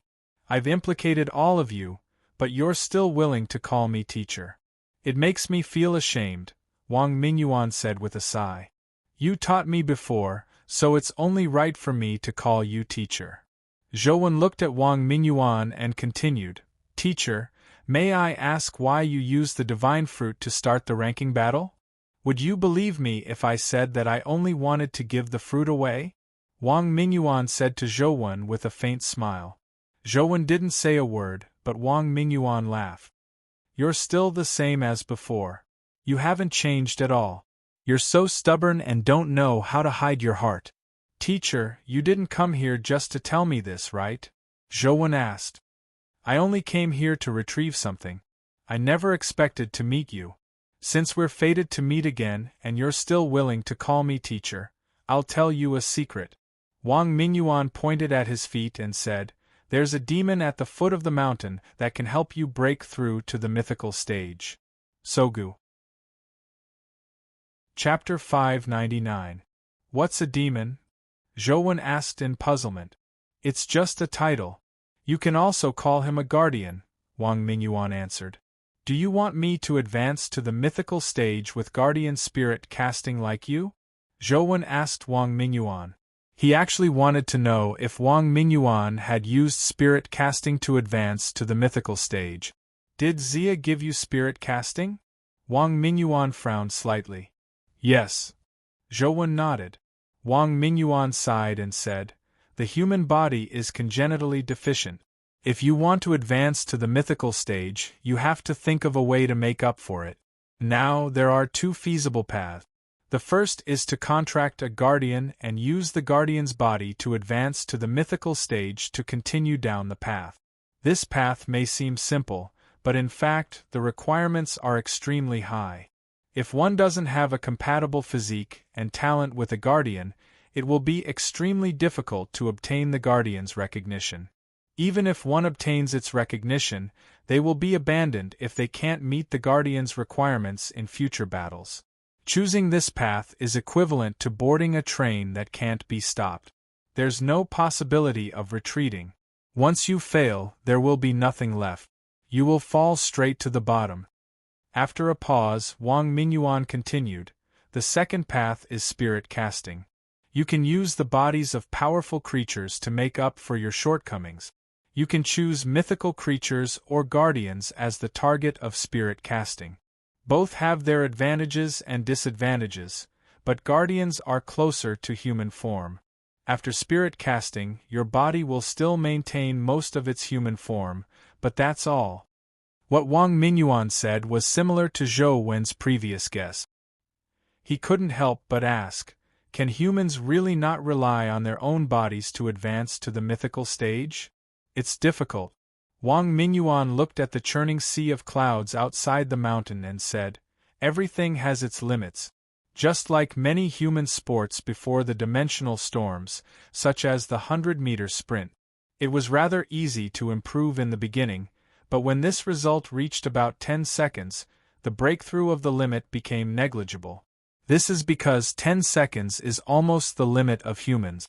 What humans are facing now is the same problem. If the physical limit of humans is 10, then the physical limit needed to advance to the mythical stage is 100. No matter how hard humans work, they will only hover around 10. It's impossible for them to reach 100. This is a congenital limit. If we don't rely on external forces, it's very difficult to resolve. With that said, without waiting for Zhou Wen to say anything, Wang Mingyuan said, I should leave. This demon at the foot of the mountain is a guardian. If you want to contract it, you can use this method. Even if your physique and talent isn't compatible with him, he will contract you. He won. Furthermore, he won't dare to betray you. Wang Mingyuan extended his hand and flicked a piece of paper at Zhou Wen. Zhou Wen caught it, and when he looked at Wang Mingyuan again, he saw that he had already turned around and walked into a huge void door. After Wang Mingyuan walked in, the void door closed with a loud bang. The Jade Emperor Peak returned to normal. The two demon suppression stone beasts were empty, as though there had never been anyone there. Zhou Wen stared blankly for a while before retracting his gaze and looking at the note in his hand. The content was unbelievable. If it were written by someone else, Zhou Wen definitely wouldn't believe it. However, it was Wang Mingyuan who wrote it, so it was naturally a different story. Should I give it a try? Zhou Wen looked at the note with an odd expression. This was because the method on the note was somewhat inconceivable. My god's retreat hasn't advanced to a perfect body, so I can't enter the demon suppression palace. If I want to enter, I can only try according to this method. Zhou Wen decided to give it a try at night. Even if he didn't succeed, he wouldn't lose anything. There was still a long time before sunset. Zhou Wen sat on the stone steps and thought about what Wang Mingyuan had said to him. Is there really no way to advance to the mythical stage with a human body? If it really doesn't work, which path should I choose? Spirit casting or contract? Zhou Wen ultimately felt that he didn't want to choose either path. I'll advance Slaughterer to a perfect body first. It's still too early to consider those things. Zhou Wen thought of the divine fruit again. Wang Mingyuan said that he only wanted to give the divine fruit away. Although his words might not be believable, if Wang Mingyuan wanted to harm him, there was no need for him to go through so much trouble to lie to him. Since Wang Mingyuan said that there are only two ways to advance to the mythical stage, that means that the divine fruit shouldn't be able to allow humans to advance to the mythical stage. In that case, the divine fruit should only be effective against companion beasts and dimensional creatures. Zhou Wen felt that he might be able to give it a try and see if he could vie for the divine fruit. If he could really obtain the divine fruit, he could feed it to Banana Fairy or Explosive Fiend Man, especially Explosive Fiend Man. Once he advanced to the mythical stage, it would be of great help to Zhou Wen. Even if the divine fruit is really a trap, on account of our teacher-student relationship in the past, teacher probably won't kill me, right? No matter how Zhou Wen thought about it, he felt that the benefits of vying for the divine fruit outweighed the disadvantages. The crux of the matter was whether he could obtain first place, and which companion beast would vie for first place. I wonder if Tyrant can deal with Primordial Immortal Sword. Time passed as Zhou Wen pondered. The sun quickly set and the sky darkened. Let's give it a try and see if teacher's method is really useful. Zhou Wen looked at the sky that was completely dark. A crescent moon emitted a faint glow in the sky. Looking at the two demon suppression stone beasts in front of the demon suppression hall, Zhou gritted his teeth and turned his back to them. Then, he pressed his hands on the stone steps and stood upside down. Using his hands as his feet, Zhou walked to the door of the demon suppression hall upside down. Zhou felt somewhat uneasy as he looked at the two demon suppression stone beasts upside down. He didn't feel confident at all. His god's retreat was so powerful, but he was unable to bypass the demon suppression stone beasts and enter the hall. Yet, Wang Mingyuan said that he could enter by standing upside down. This was unbelievable. If this method wasn't suggested by Wang Mingyuan, Zhou wouldn't even have given it a try. It sounded like nonsense. Although Zhou was giving it a try, he still found it unbelievable that he could enter the demon suppression hall so easily. When he was about to activate the demon suppression stone beasts, the words demon suppression on the two demon suppression stone beasts' foreheads lit up again. It really doesn't work? Zhou's heart skipped a beat. However, to his surprise, although the words demon suppression on the foreheads of the two demon suppression stone beasts lit up, Zhou didn't feel the pressure on the jade infant increase. Will it really work? Zhou continued walking up with his head upside down. Indeed, he didn't feel the pressure from the words demon suppression. He reached the end of the stone steps and arrived in front of the demon suppression hall. Zhou still remembered the method on the note. He didn't use his feet to kick the door, nor did he use his hands to push it. Instead, he used his hands to support himself on the ground and slammed his head against the door. Clang! With a dull thud, Zhou felt dizzy as he saw stars. Chapter 600. What happened to slamming the door with all my might and opening it in one strike? Zhou gritted his teeth and didn't let himself fall to the ground. Then, he heard a series of cracking sounds as the door slowly rose and opened. Zhou suspected that there was no need for him to slam the door with all his might like Wang Mingyuan had said. However, Zhou didn't have any evidence. After the door rose, Zhou saw the scene inside the hall. There were no statues of gods, nor were there tables. Inside the hall, there were many stone monuments. Every stone monument was engraved with many strange lines and patterns. He had no idea what they meant. Zhou stood outside the door and counted. Indeed, they were arranged in the same way as the note. Zhou alternated his hands as though he was walking. He followed the path Wang Mingyuan had pointed out and entered the stone monument array. When he passed by some stone monuments, Zhou pressed the stone monument with one hand on the ground. After circling the stone monument array for a while, he finally completed all the actions. The stone monument rotated, revealing a stone staircase that led underground. Zhou hurriedly entered the stone staircase and finally heaved a sigh of relief. When his feet landed on the ground, he returned to his normal state. As he sized up the stone staircase, he saw that the stone walls on both sides were engraved with patterns that Zhou didn't know what they meant. Most of them were simple lines and dots that were arranged in a certain way. He walked down the stone steps and before long, the stone steps took a turn. It was still a stone staircase that led downwards like the stairs of a building. He kept walking down, and after more than 100 stone steps, he still couldn't see the end. The patterns on the stone walls remained, but he had no idea what they were for. Just as Zhou suspected that the stone steps were endless and that it was an endless loop, he saw that the stone steps below were somewhat different. The stone steps below had turned into a jade-like shape and were emitting a cold air. He stepped onto the jade steps and continued walking down. Before long, he reached the end. Below him was a room made of jade. In the middle of the room floated a black cocoon. There were many cracks on the cocoon's body. Wisps of black gas emitted from the cracks, but the black gas wasn't emitted. It was absorbed by the white rings on the black cocoon. There were a total of 7 rings on the black cocoon. They looked like they were made of jade and had mysterious incantations engraved on them. When Zhou looked at the black cocoon, He suddenly realized that there was a black eye staring at him from one of the cracks. Human, do you want me to become your contractor? When Zhou saw the eyes, he heard an ethereal voice coming from the black cocoon. No, Zhou answered without hesitation.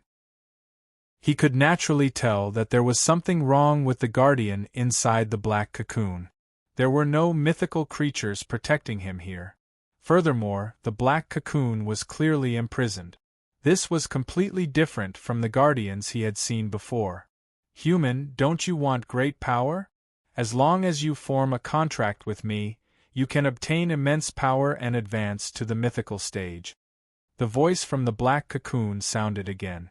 If you were really that strong, you wouldn't have been imprisoned here. Although Zhou said that, he thought to himself, who has the ability to imprison a guardian here? Was it a human? I'm afraid humans don't have such powerful abilities. Upon hearing Zhou's words, the guardian inside the black cocoon seemed to turn irascible. Large amounts of black demonic aura surged out from the cracks. As it had absorbed too much demonic aura, even the white jade bracelets had turned raven black. Human, I'm the strongest guardian. No one can imprison me. I'm the one who imprisons myself. The black cocoon's voice sounded again. Then why did you imprison yourself? Zhou naturally didn't believe him. You don't need to know the reason. You only need to know that after signing a contract with me, you will become the strongest human. In the future, you will become the strongest existence. That's enough. The power I'll give you is something you humans can't even dream of, the voice said again. I heard that signing a guardian requires a special physique and talent. Are you sure my physique and talent are what you need? Zhou asked again. The fact that you can come here proves that you have the qualifications to sign a contract with me, the guardian inside the cocoon said. You make it sound nice. You just want to find a random human to contract and escape first, Zhou said with a twitch of his lips. Human, it looks like you don't understand how great of an opportunity you will miss. The guardian inside the cocoon continued. Don't you desire strength? Don't you want to become the greatest hero of humanity? In the future, there will definitely be a terrifying battle in the human world. When the time comes, no one will be spared. Those below the mythical stage won't even have the right to struggle for survival. If you sign a contract with me, you still have a chance of survival. Otherwise, you can only wait for death. This is your chance to live. You don't have to be alarmist. I don't believe anything you say. Zhou looked at the black cocoon and asked, after talking for so long, I still don't know your name? Grim Demon, said the voice inside the black cocoon. Silly demon? Zhou was slightly taken aback. The name sounded a little odd. Grim Demon clearly heard the mistake in Zhou's pronunciation. Demonic aura spewed out from the black cocoon as it said angrily, a demon born to kill. I'm Grim Demon. So it's Grim Demon. This name. Domineering. Although Zhou said that, he couldn't get the word silly demon out of his head due to his preconceived impression. Human, have you considered it? As long as you contract me, not only can you survive the terrifying battle, but you will also have the chance to defeat all the races in the world and become the strongest existence. Grim Demon continued. I've seen quite a number of guardians. They're nothing impressive. They're not as powerful as you say. Zhou wore a doubtful expression. There are experts among guardians too. Which guardians have you seen? Grim Demon didn't believe Zhou. I've seen a six-winged angel. He can open the door to heaven. He looks quite powerful, Zhou said. I can tear that birdman apart with one hand. It's not worth mentioning. After you sign a contract with me, defeating him will be as easy as flipping your hand, Grim Demon said disdainfully. Zhou thought to himself, keep bragging. After all, bragging isn't illegal. I can't prove it. However, Zhou didn't say that out loud. He continued, I've also seen a guardian named Fairy Burial. He looks quite powerful. Chapter 601. Grim Demon clearly paused for a moment before saying, Fairy Burial does have some ability, but he's not my match. I've also seen a guardian. Zhouwen described the guardian in Ant City. Grim Demon said coldly, I've never heard of such a guardian. I don't think he's that strong. He can be easily killed.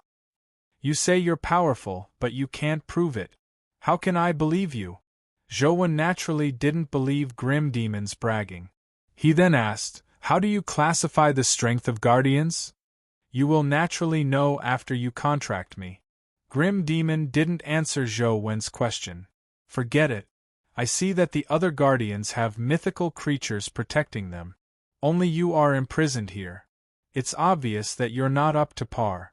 You might very well be the weakest guardian. I'll find another guardian. As Zhouwen spoke, he prepared to turn around and leave. Grim Demon was nearly angered to death by Zhouwen. He gritted his teeth and said, Human, after I leave, I'll naturally prove it to you and let you know how powerful I am. Forget it. I heard that a person can only contract one guardian. I still want to leave my contract opportunity to a stronger guardian. Even if it's not a top-notch guardian, it should at least be mid-level. You don't meet my requirements. Zhouwen shook his head. Zhouwen had no intention of contracting a guardian at all. He only came in to take a look. The method Wang Mingyuan had given him was to force Grim Demon to sign a special contract. That way, Grim Demon couldn't easily betray him like the other guardians. However, Zhouwen felt that such a contract wasn't too safe. Although the special contract prevented guardians from betraying him, guardians could still regain their freedom if their master died. If Grim Demon really had the intention to betray him, he could have killed him first before obtaining his freedom. The demonic aura in the black cocoon surged like a tidal wave. The 7 jade hoops were unable to completely block the demonic aura. The mysterious incantations and patterns on the walls of the jade room lit up. On the stone walls of the tunnel, all sorts of patterns lit up, suppressing the terrifying demonic aura and illuminating the entire mountain belly. Grim Demon was infuriated. He wished he could tear the human in front of him to pieces. He had never suffered such humiliation before. If he wasn't trapped here, even if Zhouwen knelt down and begged him to sign a contract with him, he would still have to see if Zhouwen's aptitude and talent were up to the mark. Now that he had lowered himself and taken the initiative to contract with Zhouwen, Zhouwen was still so picky. He said that he wanted it to be at least mid-tier. This nearly caused Killing Demon's soul to leave his body. If not for the suppression of the Demon Suppression Mountain, preventing him from using his power to harm Zhouwen, he would have killed Zhouwen first even if he had to wait a few decades or a century to appease the anger in his heart. Zhouwen couldn't help but be alarmed when he saw Grim Demon's might under his rage. This fellow isn't completely bragging. He might really be able to fight Fairy Burial. Don't be angry. If it wasn't because you are too weak, why would you be imprisoned here? Zhouwen wanted to see if he could find out some secrets. These guardians seemed to come from different races. The dimensional races had created them and made them contract humans. It was unknown what their goals were. You don't need to know. If you don't want to contract, scram.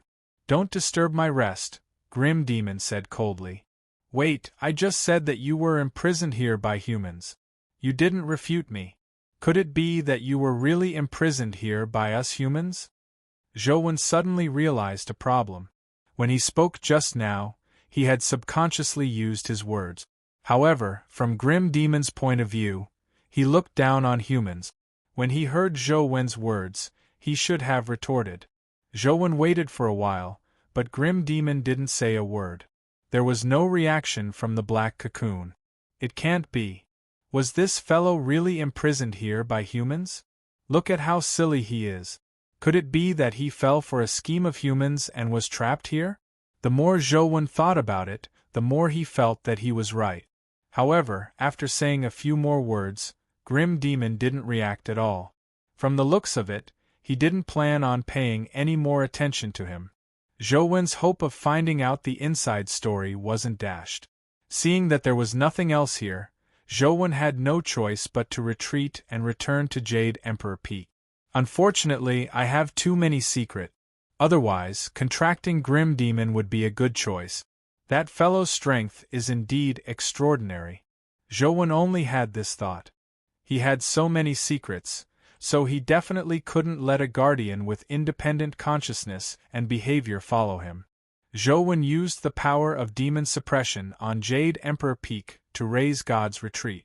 Occasionally, when he was free, he would run down to visit Grim Demon and attempt to chat with him, hoping to obtain more information.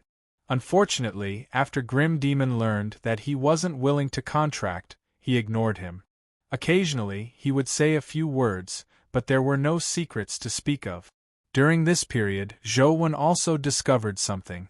Indeed, the door to the Demon Suppression Hall didn't need to be slammed with all his might. All he needed to do was gently knock it open. Is it fun to scam me? Zhou gritted his teeth, but there was nothing he could do. Now, Zhou finally understood that none of Wang Mingyuan and his disciples were serious. He definitely couldn't believe their words. Zhou had also tried entering the Demon Suppression Hall in-game.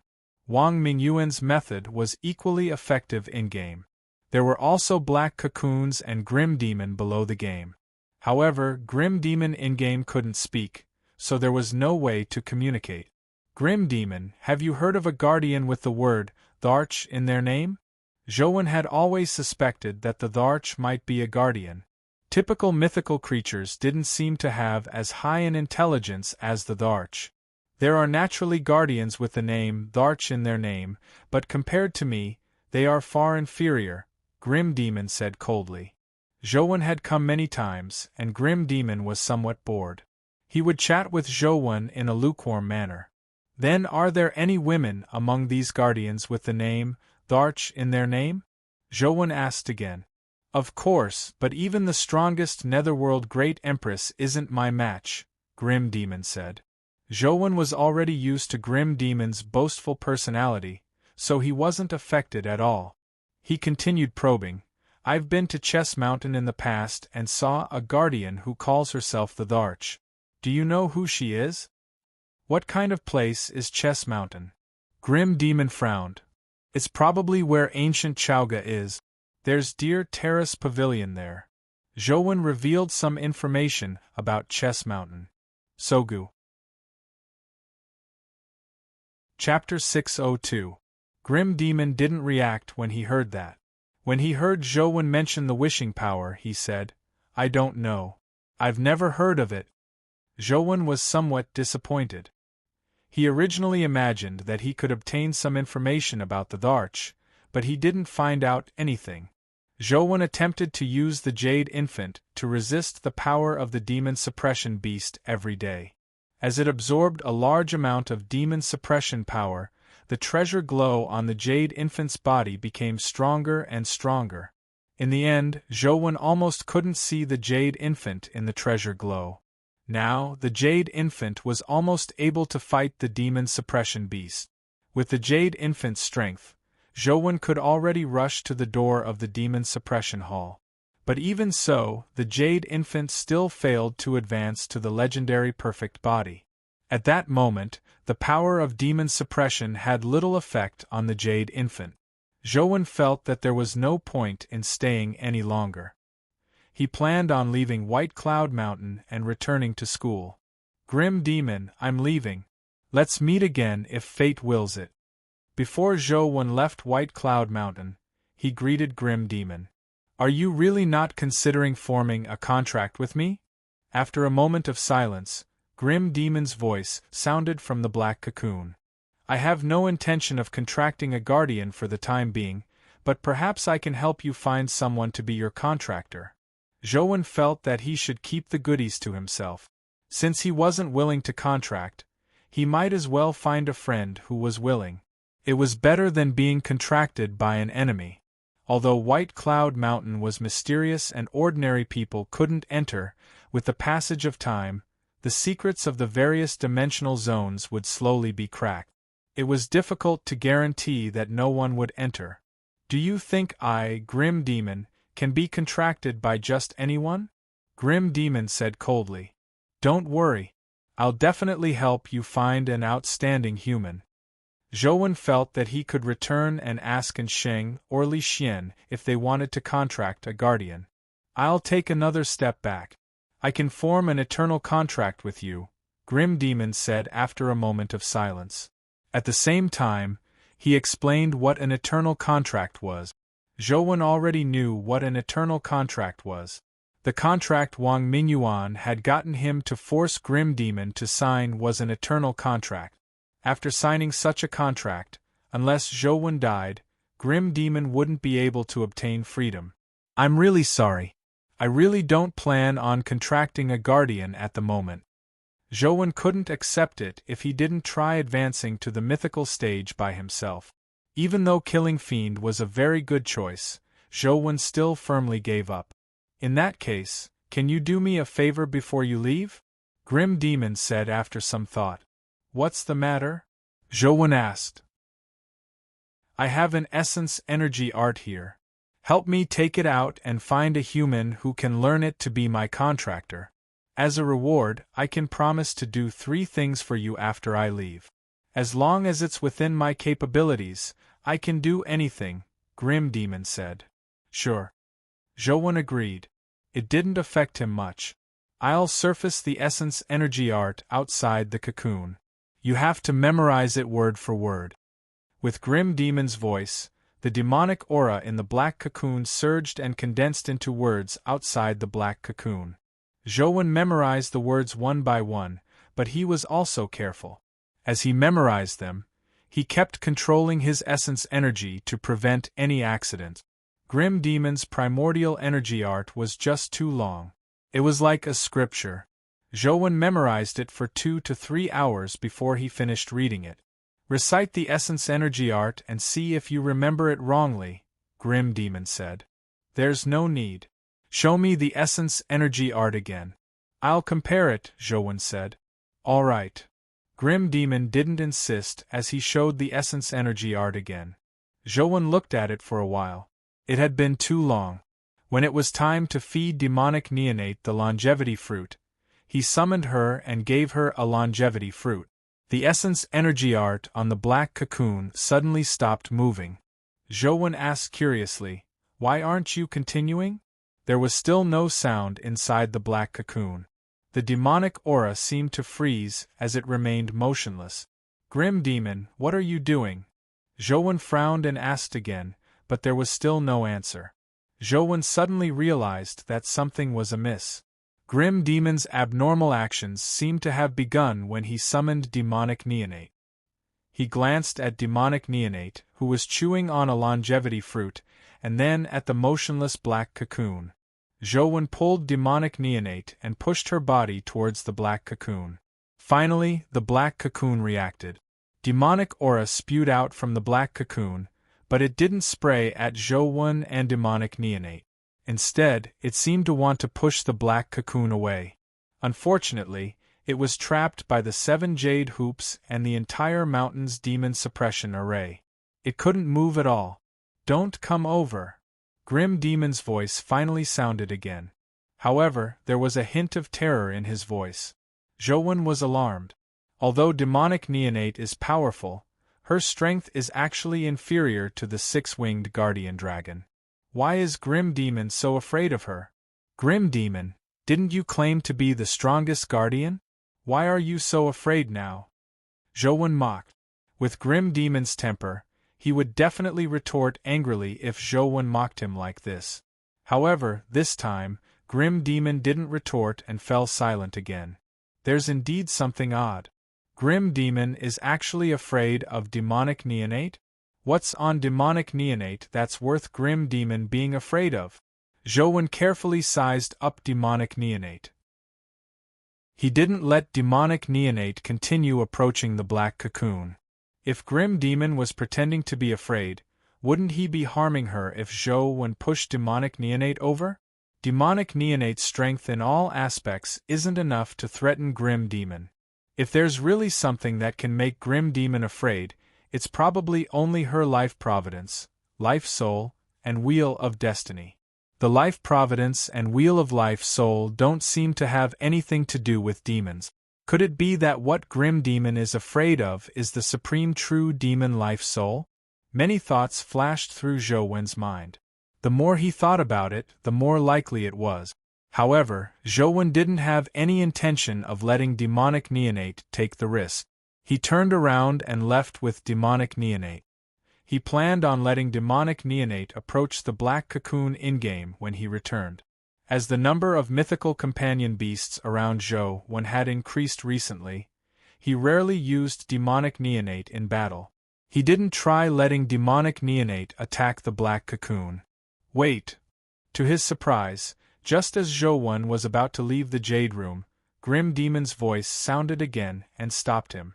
Could it be that Grim Demon really wants to trick demonic neonate over? Zhou Wen became even more vigilant as he summoned demonic neonate back to prevent any accidents. Chapter 603. Please agree to sign a master-slave contract with me. Grim Demon's words left Zhou Wen alarmed. What's a master-slave contract? Zhou Wen learned about the two types of guardian contracts from Wang Mingyuan. One was a guardian contract. This type of contract was relatively equal. Both parties could terminate the contract at any time and had the right to abandon the other party. The second was an eternal contract. It could only be terminated when one party died. It was relatively fair, but guardians had unlimited lifespans. Therefore, typically, the human party died first before the contract could be terminated. I'm willing to sign the contract as a slave. My life and death are in Master's hands. Grim Demon explained the effects and methods of the master-slave contract in detail. After Zhou Wen heard that, he felt that the contract was very good. Grim Demon's life and death were in his hands. Furthermore, if the master died, the guardian would die with him. It was perfect. With the master-slave contract, Zhou Wen didn't have to consider any of his previous worries. It was great. Since you have made such a sincere request, I'll be too embarrassed not to agree. All right, I'll agree to be your master, Zhou Wen agreed happily. Who wants you to be my master? I want to invite that Lord to be my master. Grim Demon immediately said. Zhou Wen's expression stiffened as he immediately understood what Grim Demon meant. He wanted to sign a master-slave contract with demonic neonate, not him. You want to sign a master-slave contract with my companion beast? Zhou Wen asked the black cocoon. Yes, Grim Demon answered with certainty. Could it be that demonic neonate really had a great background when she was alive?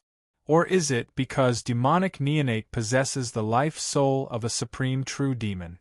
Zhou Wen summoned demonic neonate again and pointed at the black cocoon. Do you know what that is? Demonic neonate glanced at the black cocoon and shook her head. Her face was filled with confusion. He wants to be your guardian.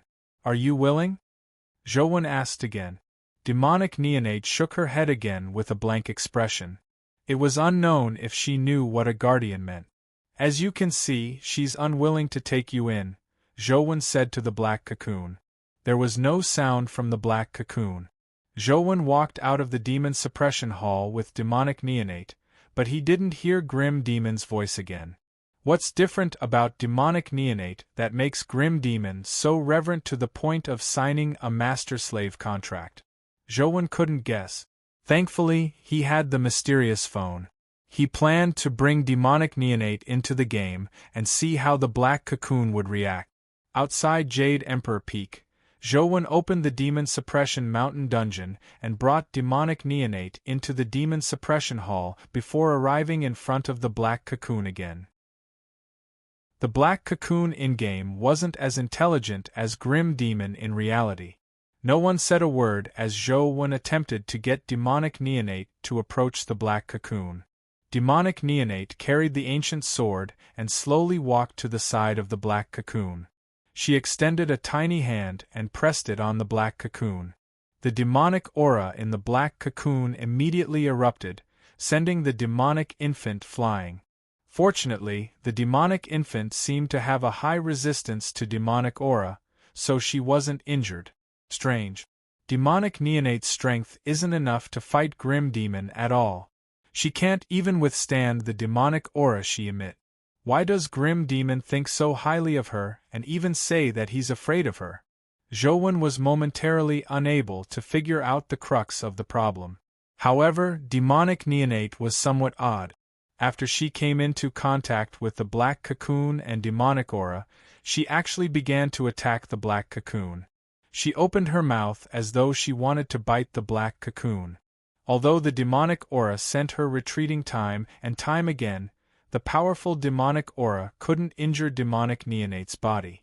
However, demonic neonate's strength was still too weak, so she couldn't break through the demonic aura's defense. There's indeed a problem. Zhou pulled demonic neonate and summoned her into reality. He stared into her eyes and asked, "Why do you want to attack the black cocoon?" Demonic neonate answered with a simple word.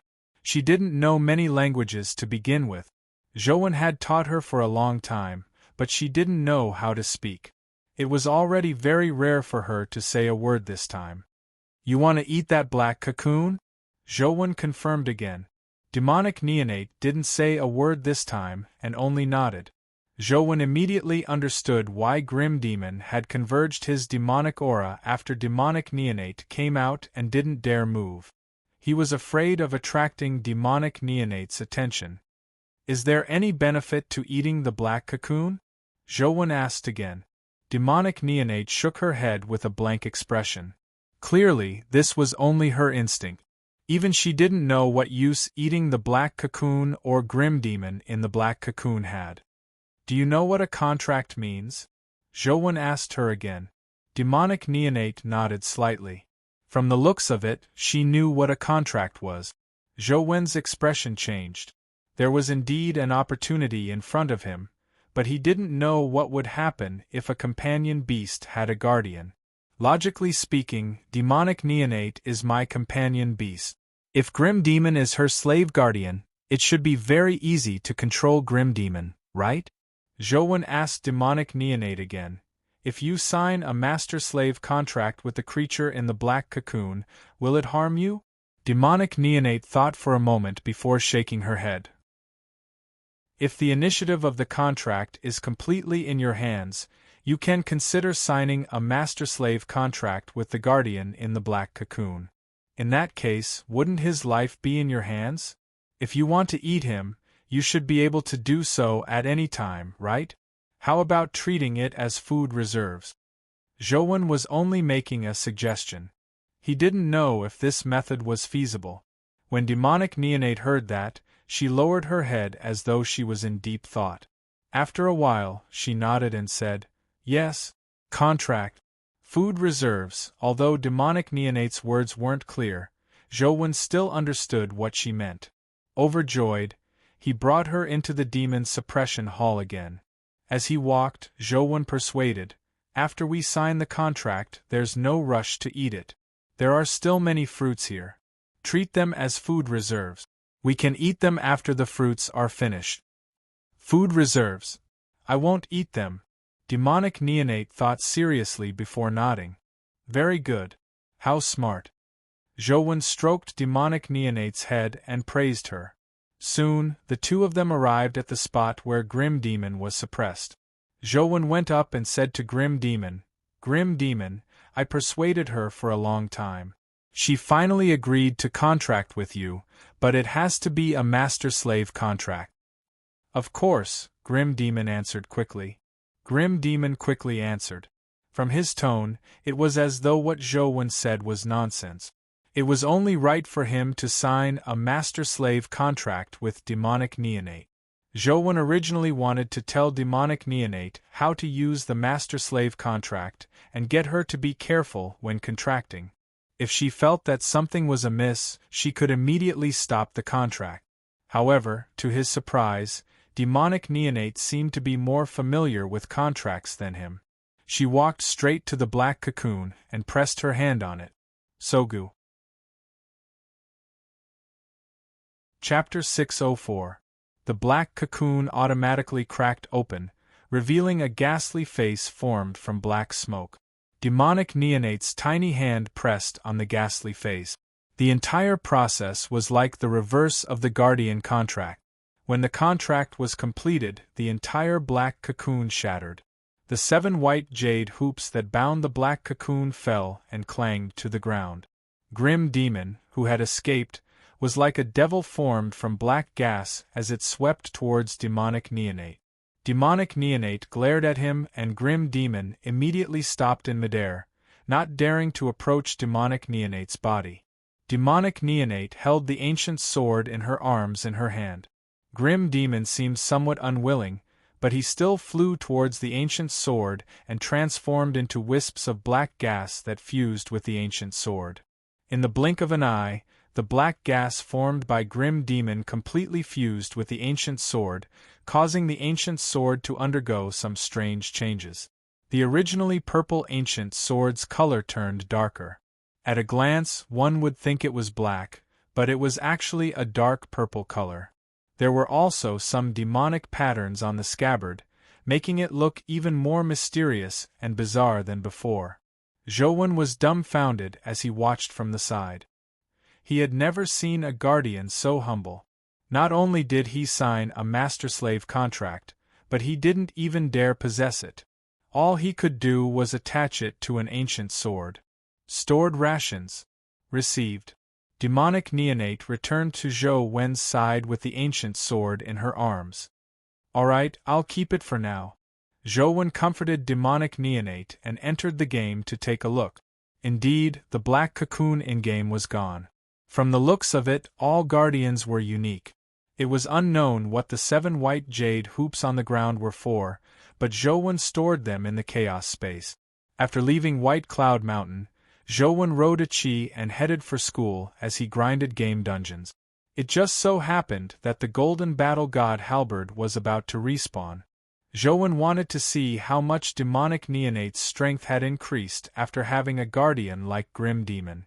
The strength of a guardian had always been a mystery to Zhouwen. Some guardians were extremely strong, like the one in Ant City, as well as Guardian Zhongxian. They all had very powerful abilities. However, the 6-winged seraphim he had encountered previously seemed very weak in John's body. However, after the 6-winged seraphim left John's body, it seemed much stronger. Zhouwen guessed that after guardians fused with humans, the amount of energy they could unleash depended on whether the person using them was strong enough. After entering the metalwork temple, the Golden Battle God Halberd had just respawned. Upon seeing Zhouwen and Demonic Neonate, the tip of the trident immediately lit up. If it were in the past, Demonic Neonate wouldn't have dared to face the trident's golden divine light head-on due to its low level.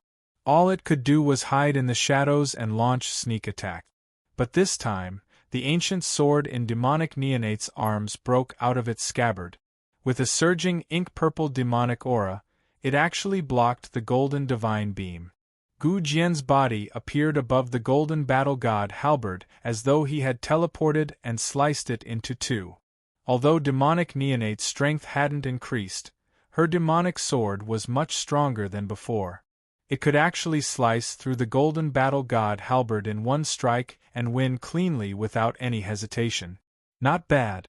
Not bad. Zhouwen was delighted. The demonic sword's attack power had greatly increased, and it had demonic aura effect. It would make it much easier for him to kill mythical creatures in the future.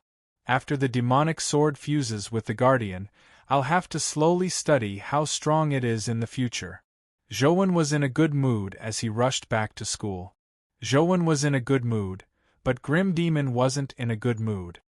He originally imagined that Demonic Neonate would sincerely sign a contract with him, so he would accept being a slave guardian. However, after hearing Zhouwen and Demonic Neonate's conversation, Grim Demon's heart turned cold. How was this making him a slave? It was basically treating him as a food reserve. Perhaps Demonic Neonate would eat him when she was unhappy. Grim Demon hated Zhouwen so much that his teeth itched.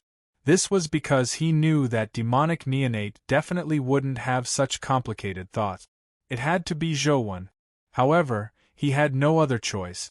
All he could do was try his best to show himself and curry favor with demonic neonate, hoping to obtain her recognition and not eat him up. What made Grim Demon uneasy was that he realized that he would often appear in strange dimensional zones. He had no idea how he had entered them. What was even more terrifying was that after Grim Demon died in battle, he originally thought that he was doomed, but to his surprise, his consciousness recovered not long after. It was as though his death had never happened. What's going on? Grim Demon was alarmed and afraid. He was on tenterhooks all day. Zhouwen experimented many times and realized that Grim Demon's ability wasn't as powerful as he bragged. However, it also allowed the demonic sword to reach the level of a top mythical creature. In fact, Zhouwen didn't know that the ancient sword that Grim Demon had possessed wasn't strong. Furthermore, it was only a supplementary tool. As its owner, demonic neonate's level was too low, it limited Grim Demon's abilities. Grim Demon's strength wasn't just that. It was purely because he was restricted. After returning to the city, Zhouwen heard almost everyone discussing the ranking war on the streets. Most people were discussing which companion beast was strong and which was weak. Yesterday, which companion beast's ranking had risen again and which companion beast had been defeated. Zhouwen had never heard of many of the companion beasts they discussed. However, the most discussed topic was Primordial Sword Immortal. Zhouwen quickly learned that Primordial Sword Immortal remained at the top of the rankings. After experiencing a few challenges, none of the companion beasts could shake its position as the overlord. Zhouwen also had the intention to fight for first place. He wanted to retrieve the divine fruit for his companion beast to eat, but he wasn't in a hurry. There was still some time before the 3-month deadline. Zhouwen still wanted to wait a little longer to see if there were any truly powerful mythical companion beasts challenging Primordial Sword Immortal. He wanted to understand Primordial Sword Immortal's abilities before deciding which companion beast to send to fight for first place. When Zhouwen returned to school, he realized that it was especially lively. It was actually a farewell party. Another batch of students had graduated. Has time passed so quickly? Unknowingly, I've already been at Sunset College for a year. Zhouwen couldn't help but sigh inwardly. Now, the school didn't have long holidays like the winter and summer holidays in the past. In at most 10 days or so, new students would report in, and Zhouwen and company would be promoted to the second year. Zhouwen, I thought I wouldn't be able to see you before I left. I never expected you to rush back. Wei Gu walked over from somewhere and said to Zhouwen with a smile. Senior, didn't you stay in school? Zhouwen asked Wei Gu in puzzlement. Wei Gu smiled and said, The school has the intention of letting me stay, but I rejected it. Before I leave, I have a wish. I wonder if you can help me fulfill it? Chapter 605. What wish? If it's not too difficult, I can give it a try, Zhouwen said. It's not a difficult problem. I just want you to help me guess a riddle. Come on. Wei Gu turned around and led the way. Do we need to go to a special place to guess riddles? Zhouwen asked as he followed behind. I've lived for so long, but I've only come up with such a riddle. I still have to show some respect. Let's find a place with a more atmosphere and have a sense of ceremony, Wei Gu said with a smile. The two of them arrived at the school's old campus one after another. As today was the farewell day, although Sunset College didn't have a welcoming party, there was a farewell ceremony. The students were basically participating in the farewell party, so the old campus was empty. When they arrived at an empty space, Wei Gu stopped and turned to look at Zhouwen. All right, let's do it here. What's your riddle? Zhouwen stared at Wei Gu and asked. He naturally knew that Wei Ji's so-called riddle was definitely not a brain teaser. My riddle is actually very simple. Take a guess which one is real, which one is fake. As Wei Gu spoke, he raised his right hand and held a coin between his middle and index fingers. With a sudden flick, the coin flew at Zhouwen. The coin was as fast as a meteor, but this wasn't surprising. Such a speed was still too slow to Zhou. However, when the coin flew halfway, it split into two and turned into two coins that flew to Zhou's left and right. The two coins looked identical. It was impossible to tell which one was real and which one was fake. Even the ripples of the air being torn apart were identical. Zhou stood motionless and allowed the two coins to fly past him. This was because he couldn't tell which coin was real, so it was meaningless to attack. After the two coins flew over, they landed on the ground not far away. The coin on the left vanished, leaving only the coin on the right. Senior, you condensed a life soul and advanced to the epic stage? Zhou looked at Wei Gu in surprise. Wei Gu nodded and said, My life soul is called Hypocrisy Mask. You've already seen its ability, so please help me distinguish which one is the real me. Can you help me tear off that mask? With that said, Wei Ji's figure suddenly moved. He was clearly alone, but the moment he moved, he split into two, attacking Zhou from both sides. The speed and strength of the two figures, and even the sound of the wind, felt very real. It was impossible to tell which was Wei Ji's main body and which was an illusion. Zhou moved his feet and dodged Wei Ji's attack like a ghost. This was because he couldn't tell which was the real Wei Gu. However, this time, the two Wei Gus didn't vanish. Instead, they split into four. The two Wei Gus became four Wei Gus as they attacked Zhou from different directions. Zhou dodged again. In the next strike, Wei Ji's figure had already split into 8. He attacked Zhou from all directions, sealing off all his escape routes. If it were anyone else, they would have no choice but to make a choice. However, Zhou's movement technique was just too powerful. He actually passed through the 8 Wei Gus. Zhou is indeed Zhou. Take my final strike. Wei Ji's eyes burned as the 8 figures spoke at the same time. Sound waves spread out, making it impossible for anyone to tell where the real Wei Gu was. In the next instant, the 8 figures split again, turning into 16 figures that attacked Zhou again. They sealed off all the space and rifts in the sky and ground, preventing Zhou from dodging. This time, Zhou stood rooted to the ground because he had nowhere to go. Even with his movement technique, it was impossible for him to rush out of the seal. It was time to make a decision. Without looking at the 16 Wei Gus, Zhou closed his eyes and stood there. The first figure's fist struck Zhou, but he didn't move. The figure dissipated, leaving behind only an illusion. The second, third, and fourth figures slammed into Zhou in different postures before vanishing one by one. The 15 figures vanished. When the last figure charged at Zhou, he finally opened his eyes and moved. However, he didn't look at the figure charging at him. Instead, he turned around. The last figure slammed into Zhou's back before vanishing. However, opposite Zhou, another Wei Gu appeared. How did you discover me? Wei Gu asked Zhou. I didn't discover you. Your illusions are too real, so I can't tell the real from the fake, Zhou said. Then how do you know that the 16 illusions aren't me? Wei Gu frowned slightly. If Zhou couldn't tell the real from the fake, how could he know that the 16 illusions weren't his real body? Zhou smiled and said, Because I trust you, senior. What do you mean? Wei Gu was slightly taken aback as he asked Zhou. Because you are a person who likes to play chess.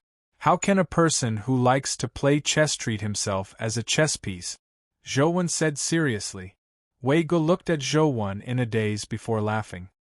He laughed so hard that he rocked back and forth, tears almost coming out of his eyes. I see. Life is like a game of chess. How can I, Wei Gu, transcend the game of chess? I've forgotten that if I can't enter the game, how can I affect the game of chess? Wei Gu retracted his smile and said solemnly to Zhou, I'm leaving. I'm going to the capital and starting from the smallest chess piece. If there's a day when I can stir up the game of chess, I hope I'll have the chance to ask you to guess my riddle again. Are you really not staying? Zhou asked. Wei Gu didn't answer. He turned around and left. As he walked, he said, "Playing with others is endless joy. Playing with the heavens is an endless struggle. If I can beat the heavens by a stroke of luck, this life will be worth it." Zhou Wen stood there motionless for a long time as he watched Wei Gu leave. As a chess piece in the game, I can't even control my own fate. Can I really break out of the game? Zhou Wen didn't know the answer, so he couldn't help but feel abnormally vexed. Jiang Yan, Zhong Zia, Hui Haifeng, Wang Lu, Zhang Yuji, and Wei Gu were all astounding talents of their generation, but they still had no choice but to head for a future they didn't know about under the influence of fate. Sunset College's farewell party wasn't so much a party as it was a send-off for warriors before they went to the battlefield. After leaving the school gates, the students would face a battlefield where life and death were unpredictable. No one could protect them, and their lives were in the hands of a whim. Chapter 606. When Zhou Wen returned to his dorm, he saw many boxes in the living room. They were likely the things Li Xian had sent over. Apart from him, only Li Xian and Enxing had the keys here. It was unlikely Enxing would come over. Bam! Just as Zhou Wen entered the door, he suddenly felt 2 heavy blows to the back of his head. He fell to the ground and his vision turned black. His heart was filled with shock. He did not know who could actually sneak attack him without him noticing. He did not even have the slightest sense of it beforehand. He forced himself to charge forward and at the same time, he prepared to counterattack. However, when he turned around, he realized that it was the antelope standing behind him, looking at him angrily. The chick was standing on the door frame, looking at him in displeasure. Oh no. In the past, because Wang Lu was around, I didn't need to pay attention to the 2 of them every time I went out. The 2 of them would run to Wang Lu's place. Now that Wang Lu is gone, they have nowhere to go. How could I have forgotten about this? Zhou Wen shivered when he saw the angry antelope and chick. He hurriedly said with a smile, "Don't be angry. I went out this time to specially search for delicacies for you. These are the good things I specially found for you." As Zhou Wen spoke, he searched his body, but he didn't find anything for the antelope and chick. After searching for a long time, he didn't find anything. With a thought, Zhou Wen took out the beef jerky he had prepared from the chaos bead. Those were originally food reserve. Zhou Wen planned on eating them when he was trapped somewhere. He had bought high-grade goods, and they were rather expensive. Now, he had no choice but to take them out. Seeing the antelope and chick eat the bags of meat jerky, Zhou Wen couldn't help but feel his heart ache. He didn't have much savings on him. Although he had many essence crystals, he hadn't exchanged them for money. Zhou Wen was still a pauper. The little money he had left had been used to buy things for the Dharch. Zhou Wen opened the boxes and carefully checked them. They were indeed the things he had asked Li Xian to buy. The numbers were right. Zhou Wen called Li Xian and told him that he had returned and that he had received the items. The 2 of them chatted for a while before Zhou Wen learned that the antelope and chick hadn't starved while he wasn't around. And Xing had been sending them food all this time. Damn antelope. Since you aren't hungry, why did you hit me? Zhou Wen glared at the antelope, but he didn't dare say it out loud. In the past, he had thought that the antelope might be an epic creature, but he was now considered a top-notch epic creature. The antelope could still give him 2 hooves without him noticing. This fellow was definitely not at the epic stage. This fellow is definitely at the mythical stage, and it's not an ordinary mythical stage.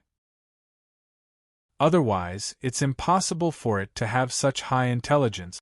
What motives does it have by following me? Zhou Wen was puzzled. When the antelope followed him, he was still a weakling. He really couldn't figure out what the antelope saw in him. The battles on the companion beast rankings continued, but most of them were mythical pets on the rankings challenging each other. Only the rankings changed, and very few new companion beasts were on the rankings. As Zhou Wen grinded dungeons, he studied his life soul, the first order of chaos, and so on. He had a very fulfilling time. In the blink of an eye, it was the day for freshmen to matriculate. Li Xian pulled Zhou Wen and the other members to set up a stall at the school entrance with the other clubs to recruit new members.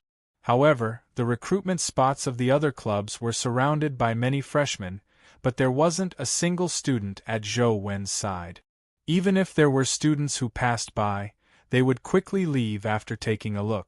Zhou Wen, Li Xian, and Gu Dian sat in a row behind a table. Li Xian leaned back in his chair in a frivolous manner and dug his nose. Zhou Wen had his head lowered as he gamed. Gu Dian looked serious as he sat there, waiting for the freshmen to come and ask him questions. However, with his looks, the freshmen were afraid when they saw him. How would they dare come over? They would flee in fright when Gu Dian glanced at them. Therefore, the desolation at Zhou Wen's side formed a stark contrast with the surrounding club's popularity. It was as though they were a vacuum. I announce that from today onwards, I, Gully, will be the king of Sunset College. Those who are unconvinced, step forward. A clear voice came from the school entrance, causing the noisy area near the school's entrance to quieten down.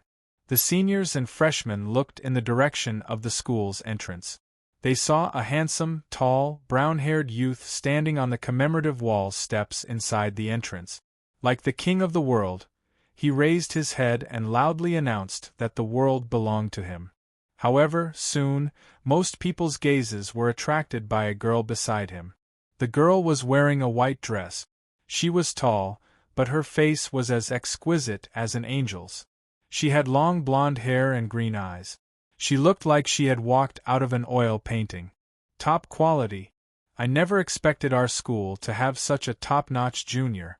If I can woo her, I'm afraid many people will die of envy, Li Xian said as he looked at the girl.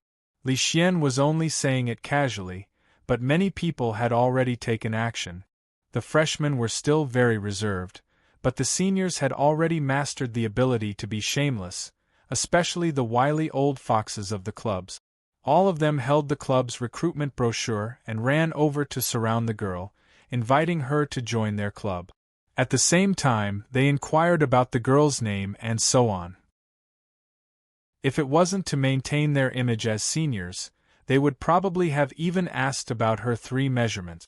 Gully was originally very satisfied that he had attracted the attention of all the students, but he soon realized that no one was paying attention to him. Everyone was circling around the girl. This made the corners of his eyes twitch as his aura seemed to become very strange. This was Sunset College. The seniors were knowledgeable and were already used to it. How could they care about a freshman like Gully? They didn't think much of him. Get out of the way. We aren't joining any clubs. Gully had no choice but to jump down from the steps and separate the people surrounding the girl, pushing away the enthusiastic seniors. The girl's attitude was friendly, but her mind clearly wasn't on those people. Her gaze passed through the crowd and sized up her surroundings. When she saw Zhou Wen, she immediately stared at him as though she had found her prey. "He's over there," the girl said to Gully. Gully traced the girl's gaze and indeed, he saw Zhou Wen. He parted the group of seniors and walked towards Zhou Wen and company.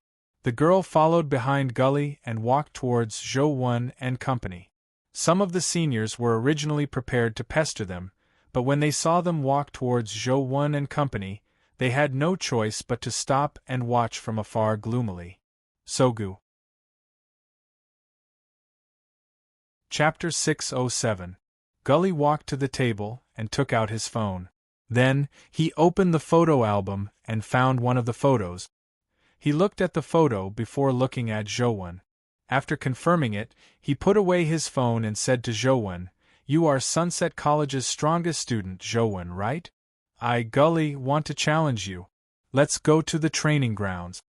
Li Xian looked at Gully with interest, but he didn't say a word. Zhou Wen put down his phone and sized up Gully. "You've mistaken me for someone else." "Mistaken me for someone else?" Gully was taken aback when he heard that. He hurriedly took out his phone and quickly clicked on the photo.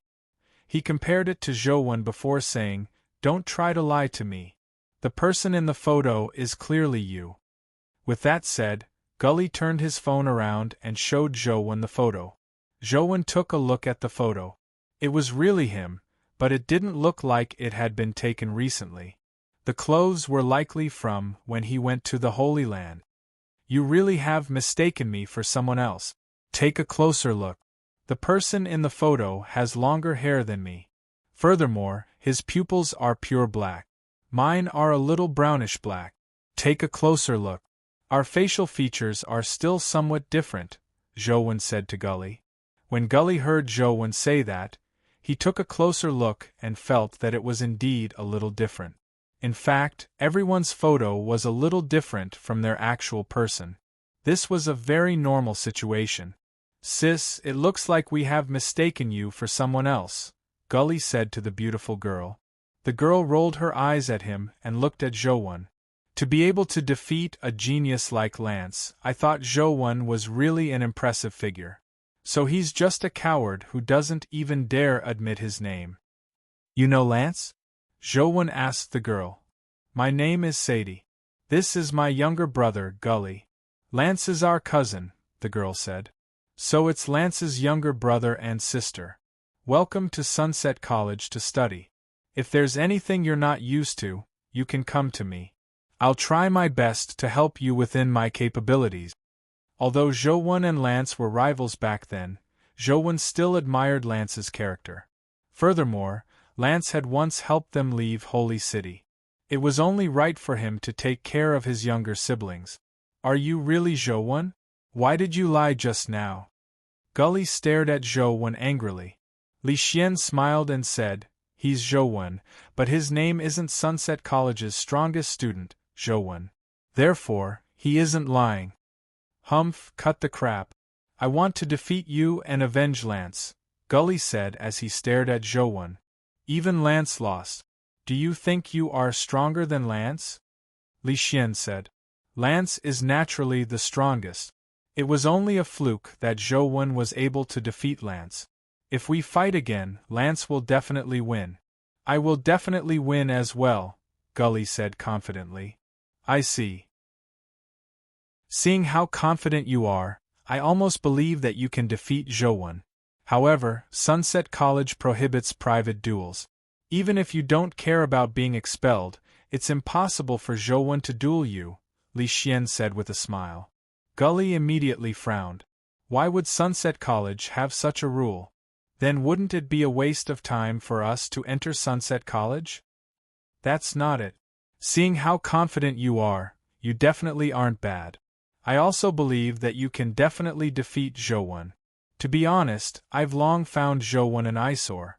Unfortunately, I'm not his match, so I might as well help you. See this? You and your sister can fill in this application form and sign it. Then, you can join our Xianwen Club. The Xianwen Club is a formal club approved by the school. The members of the club can spar freely. You can use the opportunity to defeat Zhou. This way, Zhou and you won't be punished.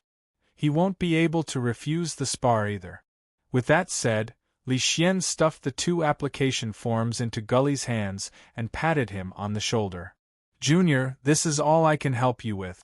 Whether you can help Lance avenge his humiliation will depend on you. Are you sure I can challenge Zhou this way? Gully asked Li Xian in disbelief. Of course. After joining the club, I'll definitely be able to spar with Zhou.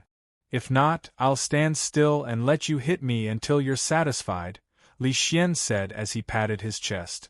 All right, I'll join the club. Gully leaned on the table and began filling in the form. Junior Sadie, you also want to challenge Zhou, right? Fill it in together. Li Xian handed the other application form to Sadie.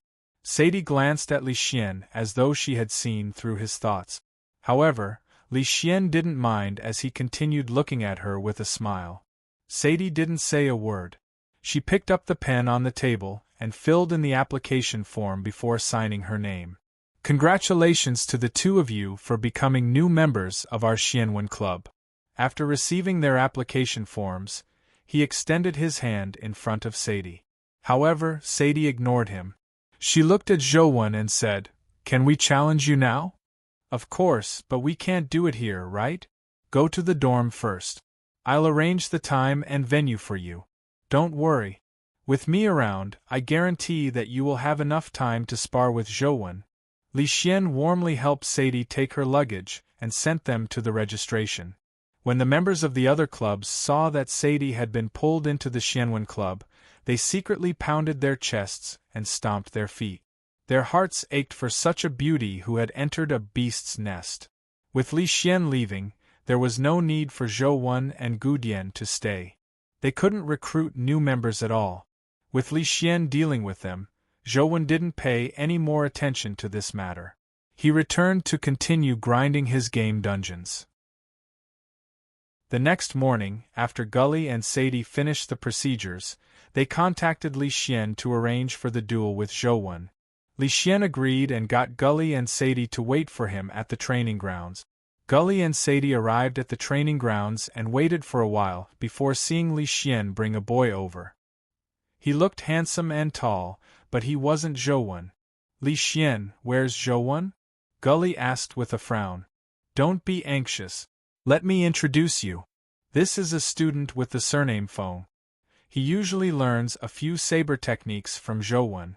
I specially invited him over to show you his saber techniques and have a basic understanding of Zhouwen. This way, when you challenge Zhouwen again, you will have a much higher chance of winning, Li Xian said. There's no need. Our strength is enough to defeat Zhouwen. There's no need to do such a thing, Gully rejected. There's no harm in taking a look first.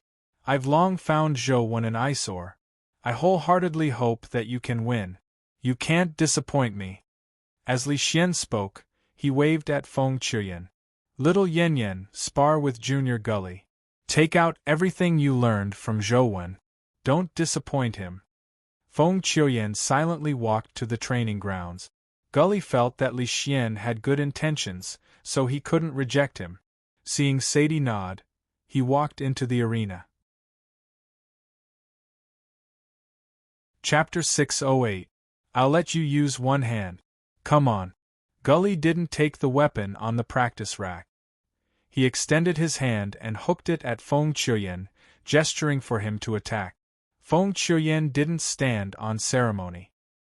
He picked up a practice saber from the rack and held it in his hand. He walked in front of Gully and slashed. Gully and Lance came from the same family. Among his peers, he was only convinced by Lance. He couldn't accept that Lance had been defeated by Zhouwen. He and Sadie had the same thoughts. They had entered Sunset College together to help Lance clear his name. Gully's strength was naturally not bad. Compared to Lance a year ago, he wasn't much weaker. He naturally didn't think much of the unknown Feng Qiuyan. However, the moment Feng Qiuyan's saber appeared, his aura instantly exploded as though he had become a completely different person. Gully's expression changed drastically as his body tensed up. He quickly moved, hoping to dodge Feng Qiuyan's saber. However, just as Gully raised his toes, the practice saber in Feng Qiuyan's hand was already at his neck. Gully's expression turned extremely ugly. Who are you? Now, Gully naturally didn't believe that Feng Qiuyan was just a junior who had learned a few saber techniques from Zhouwen. Feng Qiuyan. I've learned a few lousy saber techniques from Coach Zhouwen. Please give me some pointers, Feng Qiuyan said as he retracted his practice saber. Gully's eyes focused as he suddenly attacked, hoping to catch Feng Qiuyan off guard. However, just as he raised his fist, Zhou Qiuyan's saber was at his neck again. It was so fast that he couldn't see the saber's shadow. Gully was indignant as he pushed away the practice saber and attacked again. However, Feng Qiuyan's feet moved slightly. As he dodged his fist, the practice saber was placed on his stance again. Gully was alarmed and furious. He saw that Feng Qiuyan was about the same age as him, but his saber techniques were so fast that he couldn't even dodge them. If it was a real life-and-death battle, even if he had 3 heads and 6 arms, it wouldn't be enough. Gully, that's enough. Sadie stopped Gully from continuing the battle. She could naturally tell that Gully was much weaker than Feng Qiuyan. It was impossible for him to win. Your surname is Feng. Are you from the imperial capital's Feng family or Sea Return's Feng family? Gully retreated to the side as Sadie asked Feng Chuyen. The Sea Return Feng family, answered Feng Chuyen. With a saber Dao genius like you appearing in the Sea Return Feng family, there's hope for them to retrieve the divine wind saber and become an authentic member of the Feng family, said Sadie. You flatter me. My saber skills are nothing. I only learned a little from my coach. Seeing that Sadie had no intention of attacking again, Feng Chuyen placed the practice saber back on the saber rack and said indifferently, You're right. Is your saber art really from Zhou Wenxue? Sadie didn't believe Feng Chuyen's words. He and Gully had seen the video of Zhou Wen and Lance's battle. Even the Zhou Wen back then was probably not Feng Chuyen's match. In less than a year, no matter how fast Zhou Wen improved, it was impossible for him to be stronger than Feng Chuyen. How could he teach Feng Chuyen such a saber technique? Yes. Feng Chuyen answered before saying to Li Xian, President, I'll head back first. I've made an appointment with Coach to do a homework mission together. Little Yen Yen, go back first. Li Xian smiled as he sent Feng Chuyen off. Then, he sighed and said to Gully and Sadie, You can't even defeat Feng Chuyen, so how are you going to challenge Zhou Wen? From the looks of it, I can only let that fellow continue being arrogant. How heartbreaking! Gully was momentarily disappointed. Feng Chuyen's absolute dominance had already made him lose his previous confidence. However, you don't have to be too disheartened. Our club still has many activities. When the time comes, you will still have a chance to continue learning and growing. Zhou Wen will also often participate in activities. If you work hard, you still have a chance to defeat him. I have high hopes for you. As Li Xian spoke, he picked up his phone and looked at it. Alright, that's all for today. I'll inform you when the club has an activity the next day. Sis, it's no wonder Zhou Wen can defeat Lance. The disciples he teaches are already so strong. He must be even stronger, Gully said in disappointment. However, Sadie curled her lips and said, Gully, you are too simple-minded. It's too easy to be deceived. That Feng Chuyen's saber techniques already have the aura of a saber expert. Even in our 6 families, there aren't many people with such saber technique. How can Zhou Wen teach such a person saber techniques? It's more like he's teaching Zhou Wen. But Feng Chuyen said it himself. Before Gully could finish, he was interrupted by Sadie. Sadie said firmly, The more that's the case, the more problematic it is. If Zhou Wen is really that strong, why didn't he accept the challenge himself? He's clearly afraid of losing to us, so he joined forces with Li Xian and Feng Chuyen to put on such a show for us.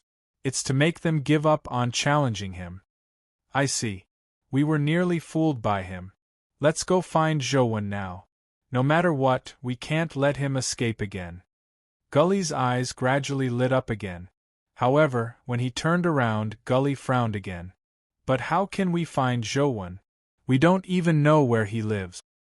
That's not difficult.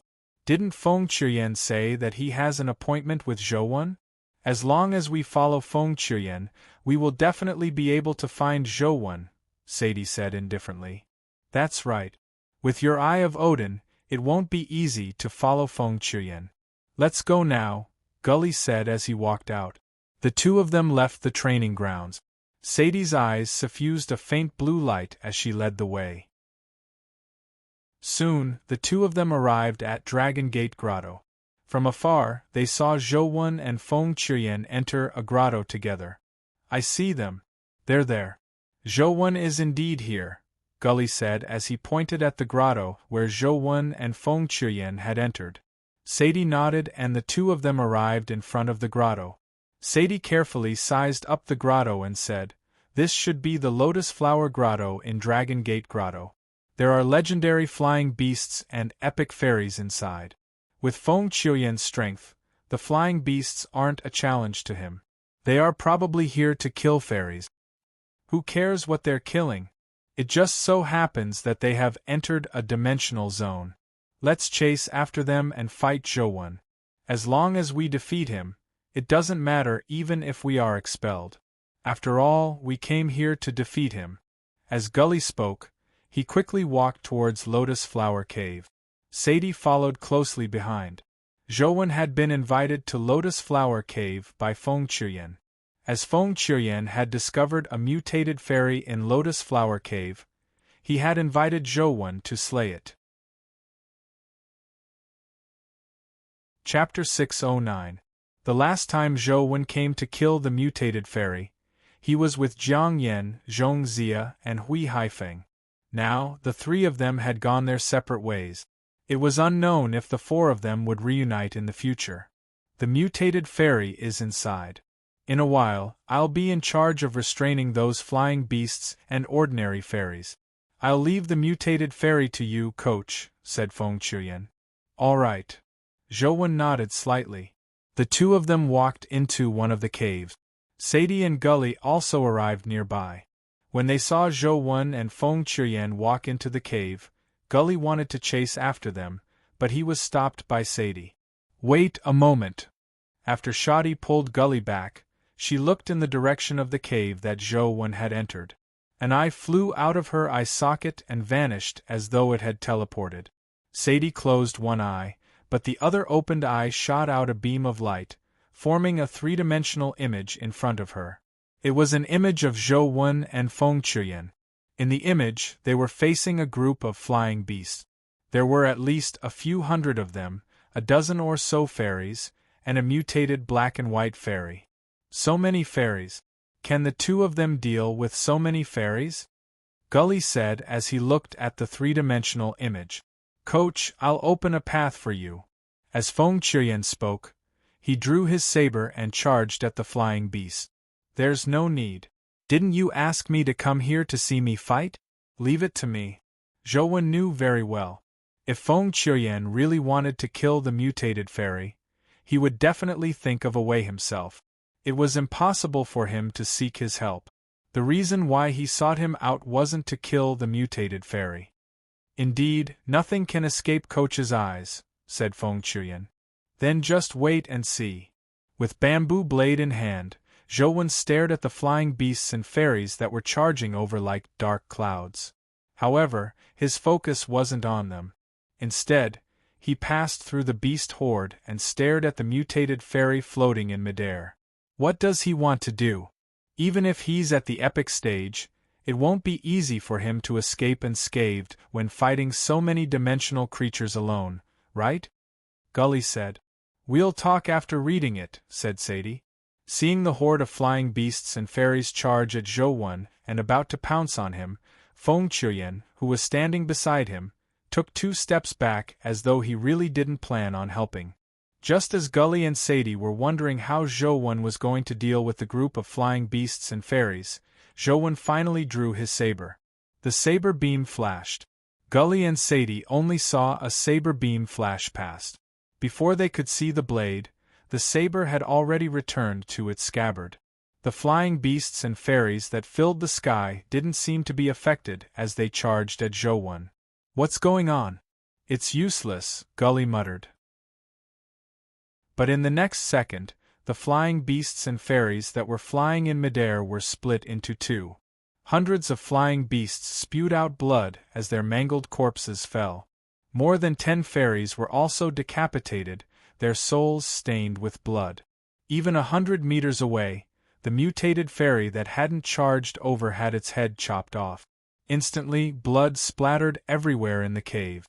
None of the flying beasts or fairies survived. Gully and Sadie's expressions changed drastically as though someone had slashed at their hearts. Their faces turned pale as cold sweat broke out on their foreheads. The two of them looked at each other before retreating together and slowly retreating out of Lotus Flower Cave. Sister, did you clearly see how he slashed out with his saber just now? After leaving Lotus Flower Cave, Gully took a deep breath and wiped the cold sweat off his forehead as he asked Sadie in surprise. It was too fast. I couldn't see it clearly at all, but it doesn't matter. I have the Eye of Odin. I can take my time when I get back. At some point in time, the eye that had flown out had returned to Sadie's eye socket. The two of them returned to their dorm. Sadie closed the doors and windows before her eyes suffused a blue light. The light that shot out formed a three-dimensional image. The content of the image was the scene of Zhou Wen and Feng Chuyen in the cave. The scene was like a video that was played out by Sadie's eyes. At the moment Zhou Wen drew his saber, Sadie slowed down the image. The flying beast's actions became slow motion, but the two of them could only see a saber flash.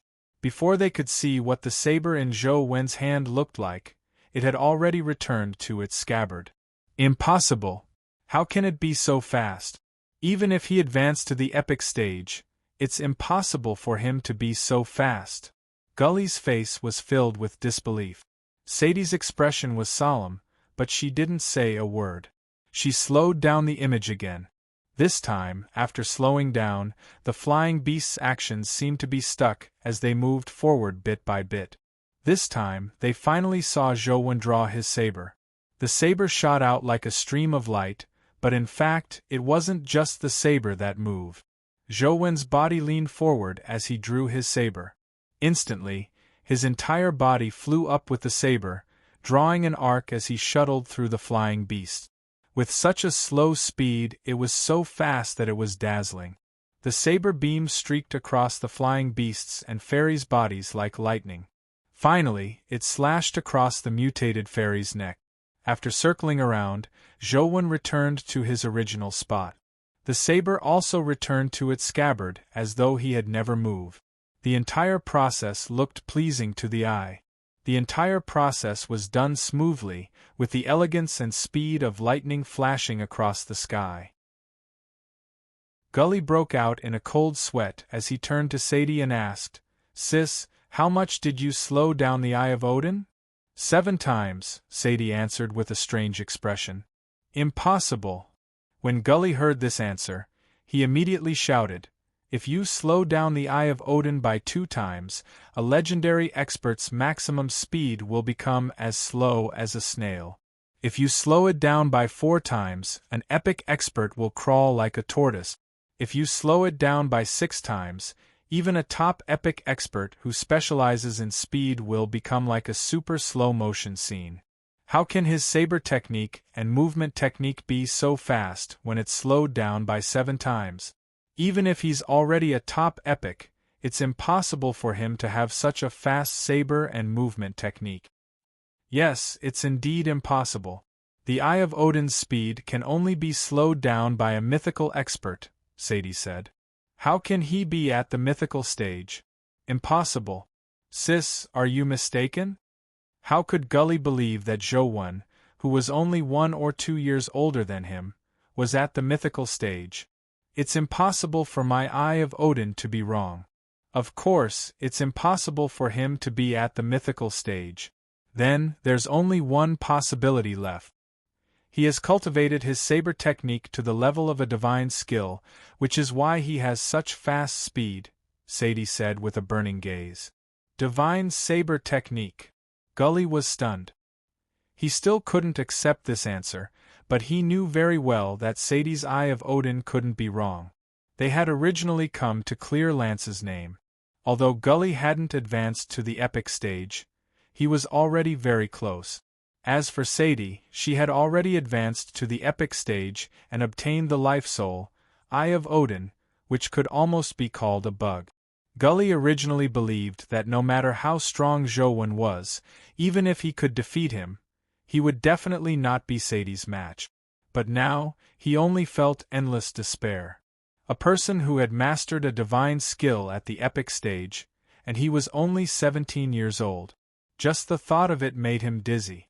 In the history of the 6 families, there had never been such a terrifying person. Chapter 610. Ding! A crisp sound came from the phone. Zhou Wen nearly jumped out of bed when he saw what had dropped in-game. After returning yesterday, Zhou Wen grinded dungeons the entire night. Finally, when he killed the golden battle god Halberd in the morning, a companion egg dropped for the 3rd time. Is the golden battle god Halberd that easy to drop? Zhou Wen looked at the 3 identical battle god halberds with slightly different stats and skills. he felt slightly depressed. An additional mythical companion beast could indeed greatly enhance Zhou Wen's strength, but the same companion beast's ability to adapt to different situations would be weaker. When restrained, the same companion beast would be restrained together. It would be more limited and lacking in adaptability. But if I fuse it, there's no suitable companion beast that can fuse with the Golden Battle God Halberd. Zhou Wen matched his companion beast with the Golden Battle God Halberd again. In the final match, Overlord Sword and Golden Battle God Halberd had the highest compatibility, but it was only 41%.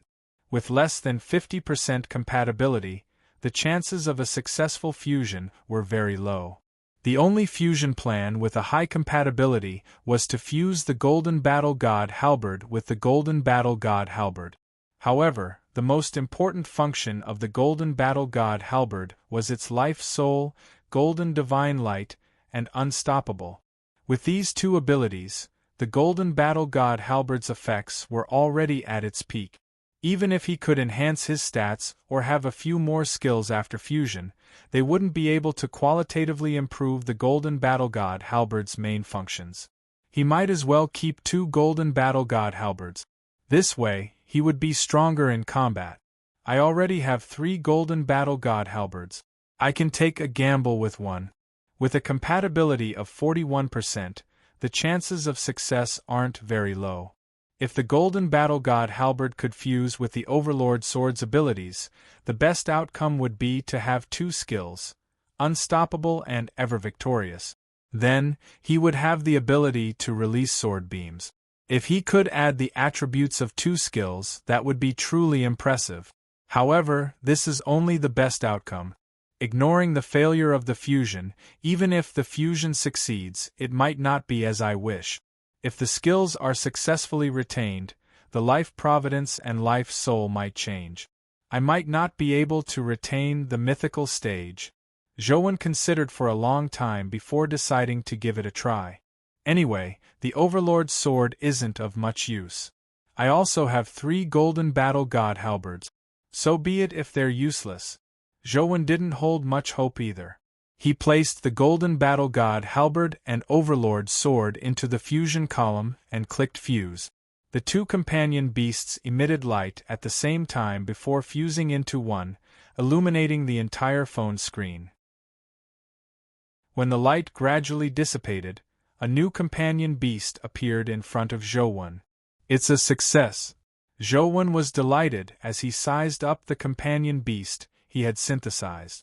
As the 2 were companion beasts that had already hatched, the new companion beasts that were synthesized were affected by the 2 companion beasts at the same time. Their appearances changed. Zhou Wen's first impression was of a tycoon. It was a shiny golden weapon, but it was extremely odd. From its appearance, his first impression was that it was a huge sword. However, the hilt of the sword had 2 short blades protruding from both sides, just like the 2 side blades of a trident. This made the sword look like a great sword, but also like the head of a mutated trident. He pulled out the information on the new companion beast and carefully looked at its stat. Golden Overlord Sword, Mythical Life Providence, Sword Sovereign of God Life Soul, Golden Sword Aura Wheel of Fortune, Mercy of the War God. Strength, 79 Speed, 72 Constitution, 79 Essence Energy, 68 Talent Skill, Ever Victorious Fong Wheel Sword Flash Companion Form, Golden Greatsword. Zhou Wen frowned slightly. Its stats weren't bad, and it seemed to have fused well in all aspects, but it lacked an important skill, the Golden Battle God Halberd's all-conquering. Furthermore, he didn't know if the effects of the Golden Sword Aura could compare to the Golden Divine Light.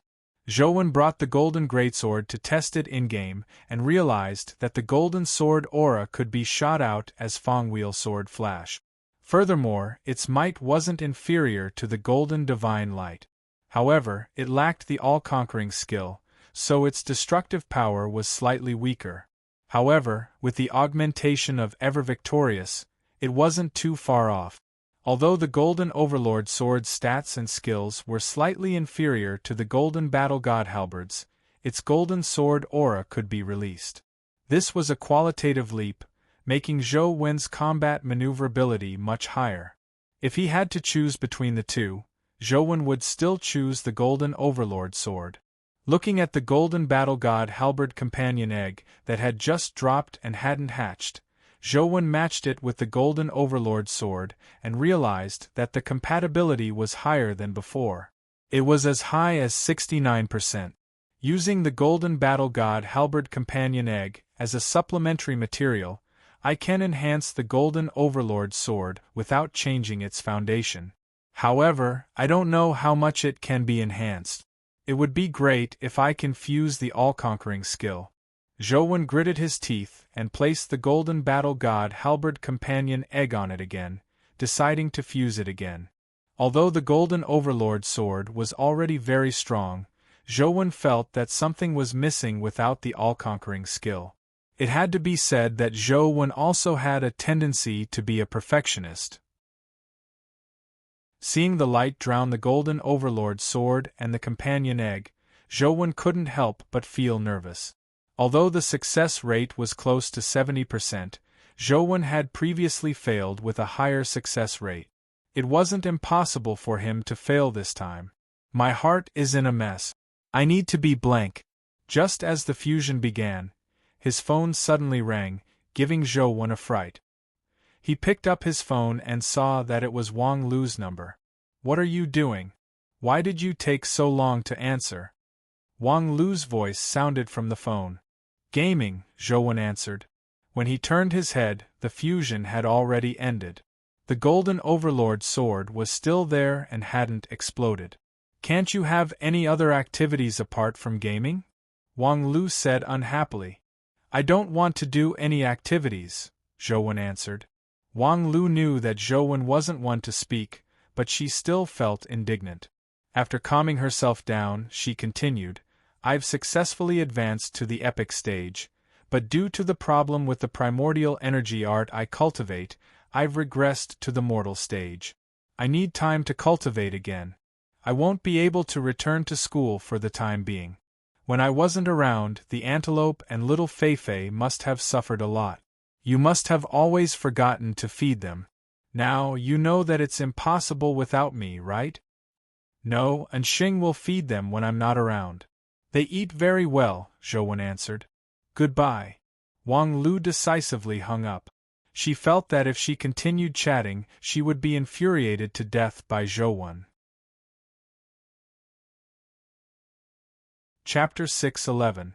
Golden Overlord Sword, Mythical Life Providence, Sword Sovereign of God Life Soul, Golden Sword Aura Wheel of Destiny, Benevolence of the Battle God Strength, 80 Speed, 76 Constitution, 80 Essence Energy, 78 Talent Skill, Ever Victorious, Unstoppable, Fang Wheel Sword Flash, Battle God's Radiance Companion Form, Golden Greatsword. Zhou Wen was delighted when he saw this. Not only did Unstoppable remain, but he also gained the Battle God's Radiance that originally belonged to the Golden Battle God Halberd. It was a group skill and was rather good. Furthermore, its stats had been greatly enhanced. It was considered a top-notch mythical companion beast. Zhou Wen entered the game with the Golden Overlord sword. Coupled with his divine skill, transcendent flying immortal, killing dimensional creatures was a piece of cake. Wherever the golden sword aura went, even mythical creatures couldn't withstand its sharpness. It's still easier to use a sword. The Golden Battle God Halberd's Golden Divine Light can't be released. It's a little flawed.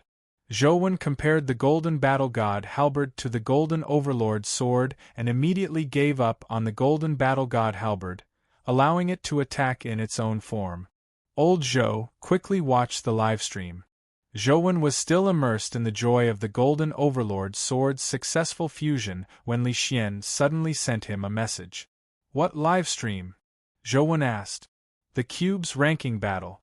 The second-ranked Death of the Underworld is challenging the first-ranked Primordial Sword Immortal. Holy *T, Primordial Sword Immortal has accepted the challenge. Quick, go take a look," Li Xian replied.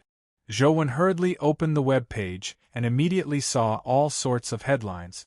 They were all live streaming the battle. He randomly clicked on one and the scene that popped up on his phone was the cube's arena. Death of the Underworld and Primordial Sword Immortal floated on both sides of the arena. The battle between the two companion beasts alarmed the entire world. It wasn't just the Federation. Even overseas was paying close attention to this battle. Death of the Underworld was first on the rankings, but because Primordial Sword Immortal was on the rankings, it was squeezed to second place. Ever since then, so many companion beasts had appeared on the rankings, but none of them could shake their positions. It was obvious that these two companion beasts were extremely terrifying in the cube's evaluation. Strange, why would Death of the Underworld challenge Primordial Sword Immortal? Zhouwen was puzzled, and Xing had told him that Death of the Underworld was likely a companion beast of a West District hero family. However, the traditions of that family were somewhat different from ordinary families. They didn't have a surname. This was the same as Lance's family in the North District. The two families didn't have a fixed surname. Most people like to call this family in the West District the Family Clan of Gods, while Lance's family was called the Ultimate Family Clan by outsiders. Death of the Underworld was one of the top mythical companion beasts of the Family Clan of Gods. In the 6 families, there weren't many mythical companion beasts of this level. Zhouwen originally imagined that the Family Clan of Gods would definitely leave Death of the Underworld for last before charging for first place on the rankings. He never expected them to take action so quickly. And Xing had once determined that it was the devils overseas who could not hold back and wanted to probe Primordial Sword Immortal. Clearly, his judgment was wrong. It wasn't just Zhouwen and Xing who didn't expect it. Even the other families of the 6 families didn't expect the Family Clan of Gods to let Death of the Underworld challenge Primordial Sword Immortal so early. What are those fellows trying to do? Member of Parliament Cape watched the livestream and frowned. Among the 6 families, the Dugu family dominated the South District, and the Ultimate Family Clan occupied the North District. The East District was controlled by the Xia family and the Zhang family, while the West District was controlled by the Cape family and the Family Clan of Gods. The relationship between the two was very complicated. Usually, the two families would vie for their own interests in the West District. It could be said that they were as incompatible as fire and water. However, when faced with external danger, the two families would work together to fight the enemy and form an alliance. Member of Parliament Cape also believed that the Family Clan of Gods would let Death of the Underworld challenge Primordial Sword Immortal in the last few days. He never expected them to take action so quickly. In the arena, Primordial Sword Immortal launched an attack. The ruby on the sword hilt emitted a red sword beam that instantly appeared in front of Death of the Underworld. Death of the Underworld didn't seem to react as it remained standing there. The red sword beam stabbed into its body. When everyone saw the red sword beam stab into the gray cloak, they were surprised to discover that Death of the Underworld's body was like an illusion. The red sword beam failed to injure it at all as it drilled through its body. The red sword beam seemed to have a life of its own as it automatically flew back and shuttled through Death of the Underworld's body, but it was useless. Death of the Underworld's body was like a specter's body of nothingness. The red sword beam couldn't touch it. This Death of the Underworld's physique is similar to my spirit bride. Zhouwen immediately understood what was going on. The red sword beam was useless. Death of the Underworld finally moved. Its figure vanished into thin air. It wasn't that it was too fast, but that it had truly teleported. When Death of the Underworld appeared again, it was already beside Primordial Sword Immortal. A ghostly hand condensed from bluish-black flames grabbed at Primordial Sword Immortal's sword hilt and was almost about to touch it. A sword hum alarmed the surroundings. Primordial Sword Immortal, which had never been unsheathed, finally tore out of its scabbard. The stone sword automatically flew out of its scabbard and slashed at Death of the Underworld's palm with a sword beam that resembled an immortal glow. Death of the Underworld seemed to be afraid. It didn't dare to take the stone sword's attack head-on like before. Its figure flashed again and dodged the terrifying sword beam. The ancient sword floated in the air as the sword beam flowed on it. It swept towards Death of the Underworld, who had teleported. Death of the Underworld teleported several times, but it failed to escape the sword beam. Just as the sword beam was about to slash at Death of the Underworld suddenly pulled open its gray cloak. The bluish-black light in its body erupted and immediately enveloped the entire arena. Instantly, the screen on the phone turned bluish-black. It was as though countless stars were swirling in the bluish-black space, like the universe in the night sky. Apart from that, there was nothing else on the phone. Is this an essence energy skill or the power of the Wheel of Destiny? Zhou looked at the screen and frowned. The others were as anxious as Zhou. They didn't know what was happening in the arena. All they could do was stare at the bluish-black galaxy in a daze. In just a moment, the bluish-black light in the arena suddenly converged. A sword beam tore through the void. It was the stone sword. It's finally out. Just as everyone was feeling pleasantly surprised, they realized that Death of the Underworld had already left the battlefield. After the battle ended, Death of the Underworld's ranking didn't change. It was still ranked second. Clearly, it had lost. Chapter 6:12. What's going on? I didn't see the most critical part at all. Li Xian sent a message to Zhou. Although I didn't see the most critical part, I can already tell a lot of things, Zhou replied. What did you see? Li Xian asked. Death of the Underworld has powers similar to a spatial domain. If you want to fight Death of the Underworld, you have to be prepared to fight in an away game. For Primordial Sword Immortal to be able to defeat Death of the Underworld in its spatial domain, it's possible that it also possesses spatial elemental powers, or that its offensive strength is so powerful that it can destroy space. Regardless of which possibility it is, Primordial Sword Immortal's strength has already exceeded imagination. Zhou paused before saying, the various families should have professional analysts. They should have more professional analysis. Let's wait for the result. What I want to see the most is the Family Clan of Gods analysis report. This isn't satisfying enough, Li Xian said with a sigh.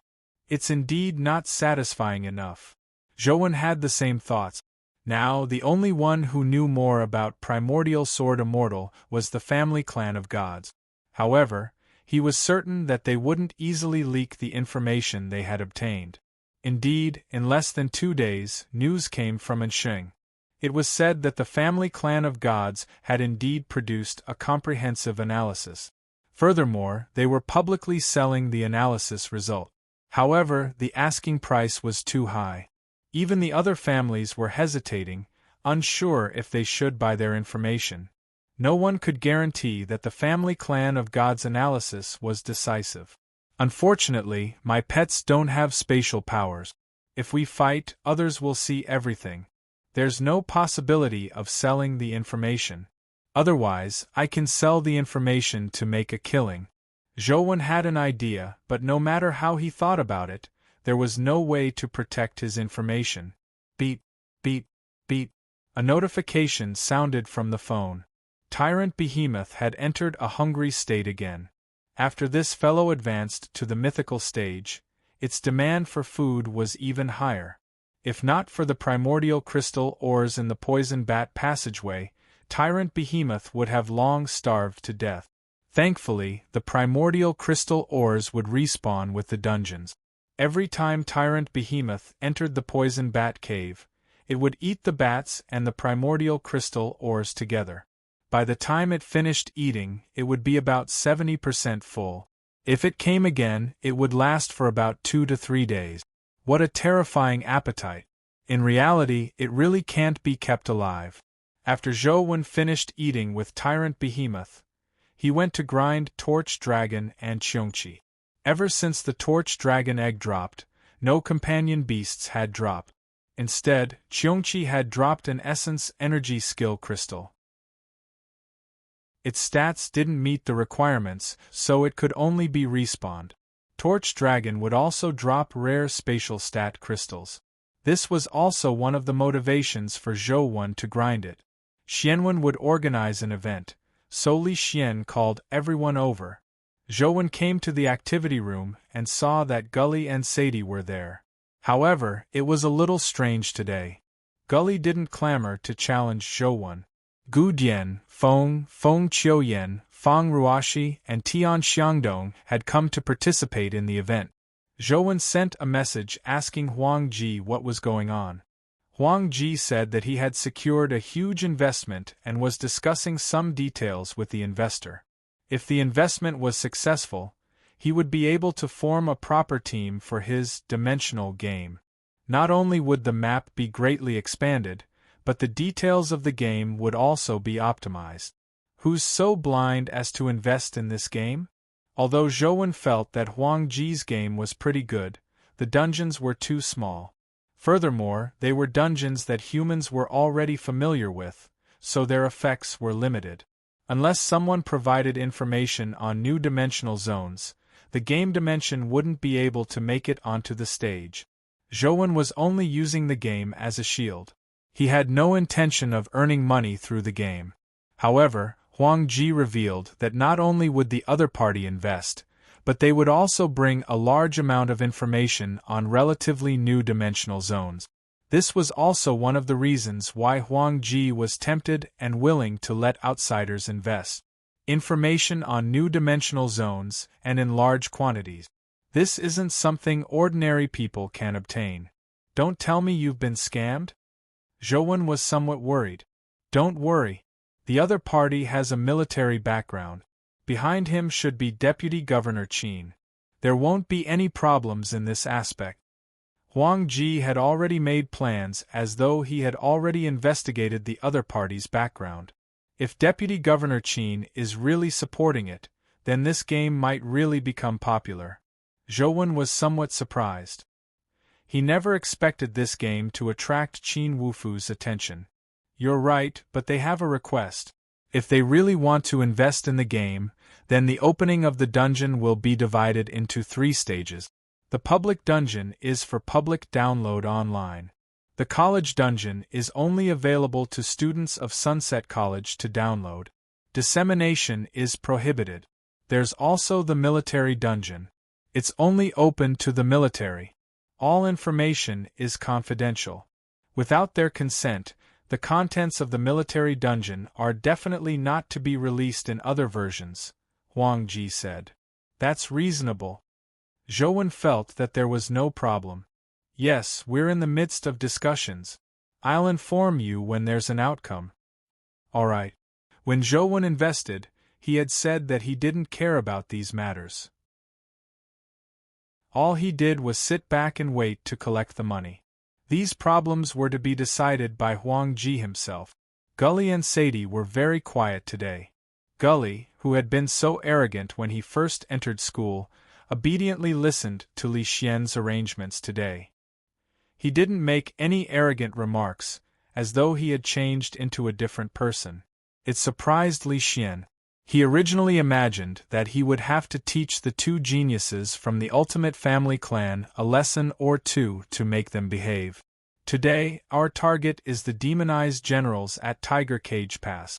The person who kills the most demonized generals will obtain a special pass prepared by our guild. As Tiger Cage Pass is relatively dangerous, we'll be working in teams of 2. We can take care of each other.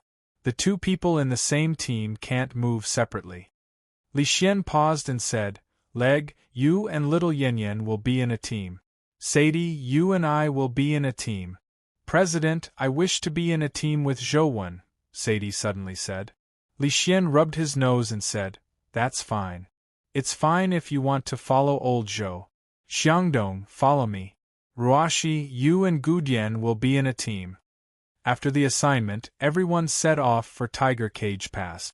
As Tiger Cage Pass was very large, they split into several groups to search for traces of the demonized generals.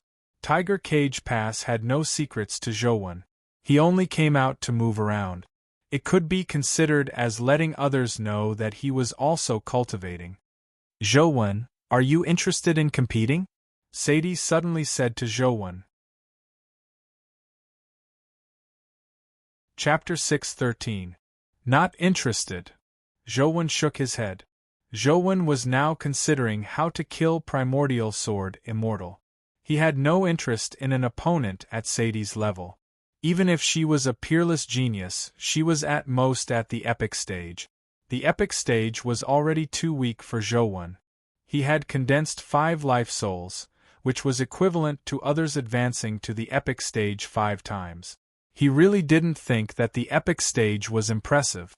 Even the 6 families wouldn't casually give mythical companion beasts to such young geniuses. This was because they had too little combat experience and were too young. Their temperaments weren't stable enough. With powerful strength, it would be easier for them to take risk. That way they would die faster. An epic without a mythical companion beast posed no challenge to Zhou. Sadie seemed to have expected that Zhou would reject her, so she wasn't angry. She continued, I know you are very strong. If it's a life and death battle, I'm definitely not your match, but if it's a competition of discernment, I believe you are definitely not my match. Since you are so confident, I'll leave the mission of hunting the demonized general to you. Zhou retreated a little. A group of demonized soldiers had already discovered them and were rushing over. Although Sadie felt that Zhou was belittling her, she didn't mind. If it were in the past, she would definitely have thought that Zhou was too arrogant. However, after seeing Zhou slash out with Transcendent Flying Immortal, she felt that he had the right to be arrogant. No matter how arrogant a 17-year-old person who had mastered a divine technique was, it wasn't an exaggeration. Sadie summoned an ice sword and charged at the demonized soldiers. The demonized soldiers were naturally no match for her. They were easily killed by her. They couldn't even be considered a warm-up. Seeing that Zhou wasn't paying attention to her, Sadie tactfully didn't say anything else. She was only waiting for an opportunity to make Zhou look at her in a different light. She was very confident in her Eye of Odin Life Soul. In the family's evaluation, the Eye of Odin Life Soul was S+. It was stronger than the average S grade, almost a bug-like life soul. Although Sadie's Eye of Odin had just condensed and was a primordial body, its abilities were already very sick. Previously, she had used it to record and broadcast images. In fact, it was just a small trick of the Eye of Odin. The true power of the Eye of Odin was that it could observe an opponent in battle. Now, Sadie's limit was to slow things down 7 times. In battle, if she used this ability, all movement trajectories would be slowed down 7 times in her eyes. This speed reduction was calculated according to the Eye of Odin's own standard, and not the movement speed of the object slowed down by 7 times. In other words, attacks that looked very fast to others would become very slow in Sadie's eyes. It made it very easy for her to dodge those attacks or have enough time to think of a way to deal with them. The Eye of Odin didn't just strengthen one's vision. In fact, the Eye of Odin's true goal was to strengthen the brain. If the brain's thinking speed and reaction speed couldn't keep up, it was very easy to create a situation where you could see but couldn't react. However, the Eye of Odin's enhanced brain allowed Sadie's thinking and reaction speed to keep up with her eyesight. This was what was truly terrifying. After the saber technique that looked as fast as lightning was slowed down by 7 times, Sadie felt as though she was watching in super slow motion. At the same time, she quickly thought of various ways to deal with it.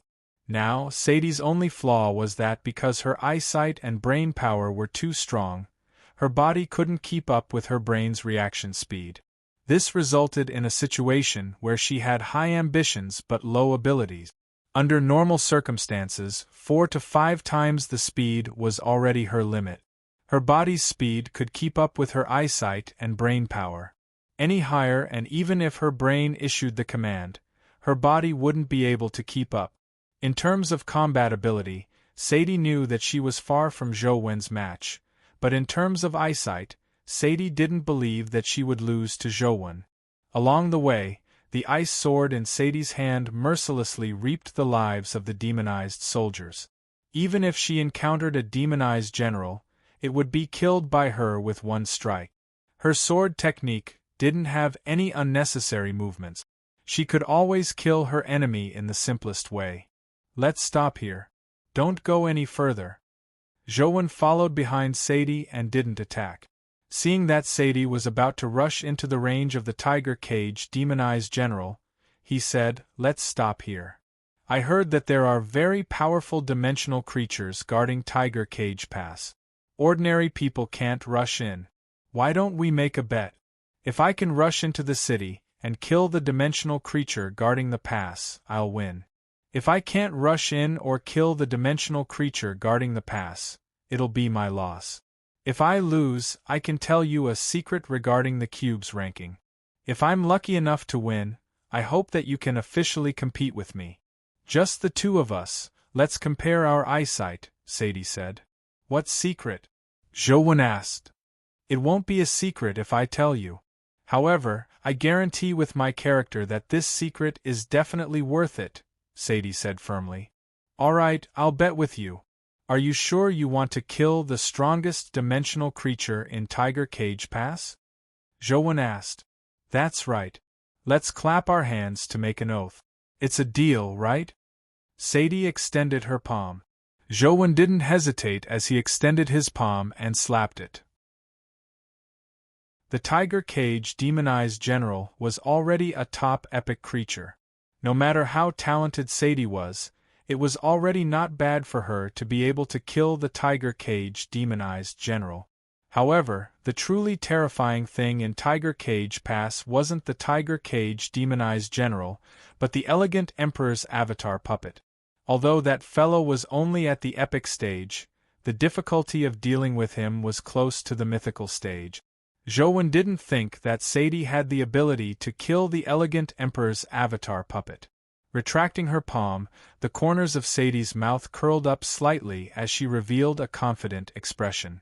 She raised her ice sword and charged towards Tiger Cage Pass. Zhou Wen watched from the side, prepared to save her at any moment. If Sadie failed, he couldn't watch her die here. Just as Sadie stepped into the Tiger Cage demonized general's shooting range, she saw an arrow shoot over with a strong spiral force. It was astonishingly fast. However, Sadie wasn't flustered at all. When the arrow arrived in front of her, she took a slight step to the side and dodged it.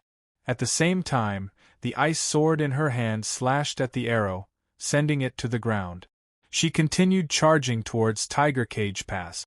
Like a rainstorm of arrows, they immediately came over, covering the sky and covering the earth. Zhou Wen watched as Sadie moved in a small area.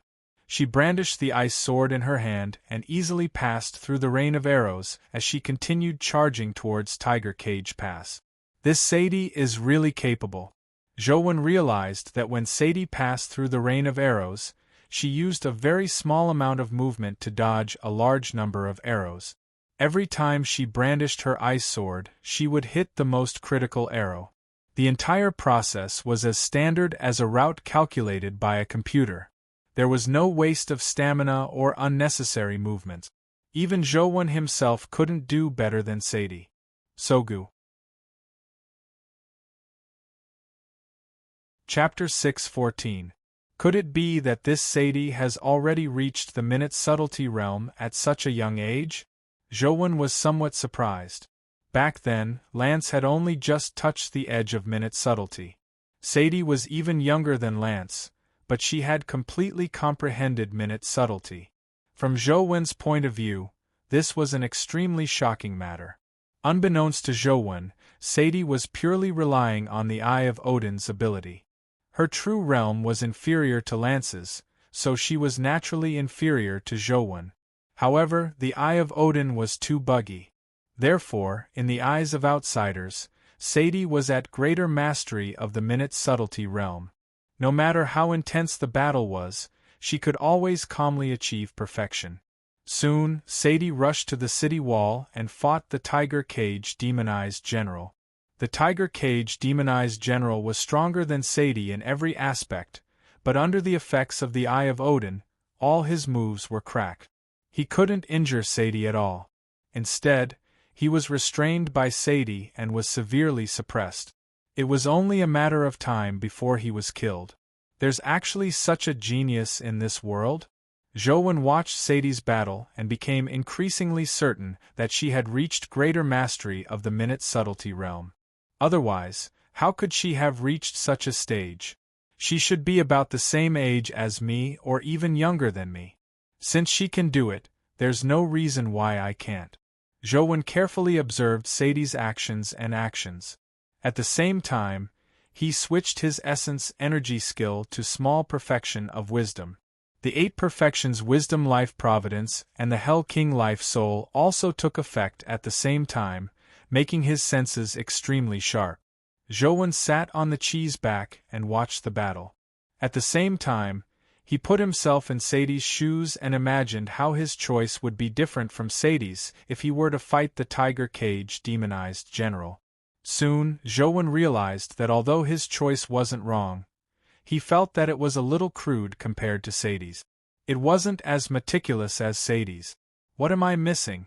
Joanne pondered as he watched and gradually came to a realization. There's an ancient saying, "Know yourself and know your enemy, and you will never be defeated." The reason why gods are revered is because their ability to foresee the future is terrifying. From this, it can be seen the importance of knowing. What minute subtlety needs to do is actually foresight. By observing the other party's actions, I can determine the other party's information and use the determined information. As Zhou Wen's mind raced, his Hell King life soul strengthened. The small perfection of wisdom essence energy art was an essence energy art that strengthened one's physique. The 8 perfections ship and the Hell King life soul also strengthened one's physique, but unlike the typical strengthening of one's body, they first strengthened one's psyche. The stronger Zhou Wen's psyche was, the stronger the feedback on his body. As Zhou Wen gained insight, the Hell King life soul became stronger and stronger. As for the Hell King life soul, it was one with Zhou Wen. The growth of the Hell King life soul immediately fed back to Zhou Wen, making him feel his senses become sharper. Suddenly, the vertical eye at Zhou Wen's glabella opened. It was the eye of hell that belonged to Hell King. At the instant it opened, there seemed to be countless wraiths howling inside. At the instant the eye of hell opened, the space around Zhou Wen seemed to change. The eye of hell wasn't a real eye, but a door that led to hell. When the eye of hell opened, Zhou Wen's body had a strange feeling. It was as though there was another feeling beyond his 7 senses. This feeling made his senses extremely strange. So this is the Hell King's true ability. This should be the so-called 8th sense, right? Breaking through the understanding of spatial dimensions. Under the effects of the Hell King life soul, Zhou Wen didn't need to look to sense the minute changes around him. However, Zhou Wen gradually realized that the feeling he had as a Hell King wasn't as simple as the 8th sense. Apart from the normal feeling, he also discovered a strange phenomenon on all the creatures. It was an indescribable feeling. He seemed to see a transparent flame burning on the bodies of all the creatures. Some transparent flames were bigger, burning like bonfires. Some flames were relatively small, like flames. It was as though they would be extinguished if one breathed too heavily. What was even stranger was that the flames were clearly transparent and colorless. They shouldn't be seen at all, but he could see them. Even with his eyes closed, he could sense their existence. Furthermore, Zhou Wen could vaguely sense that the transparent and colorless flames seemed to have some connection with the eye of hell at his glabella. Could it be that the flames I see are actually the legendary hellfire? Zhou Wen guessed, but he wasn't confident. Legend had it that hellfire was the fire of sin. Every time someone did an evil deed, they would have more hellfire on their body. When they went to hell, they would be burned by the hellfire. The greater the sin, the more hellfire there was. The longer one would be burned in hell. Only after the hellfire burned out could one enter samsara. Zhouwen was only guessing. He wasn't sure if what he saw was hellfire. Sadie was still fighting the tiger cage demonized general. Her Eye of Odin was indeed powerful.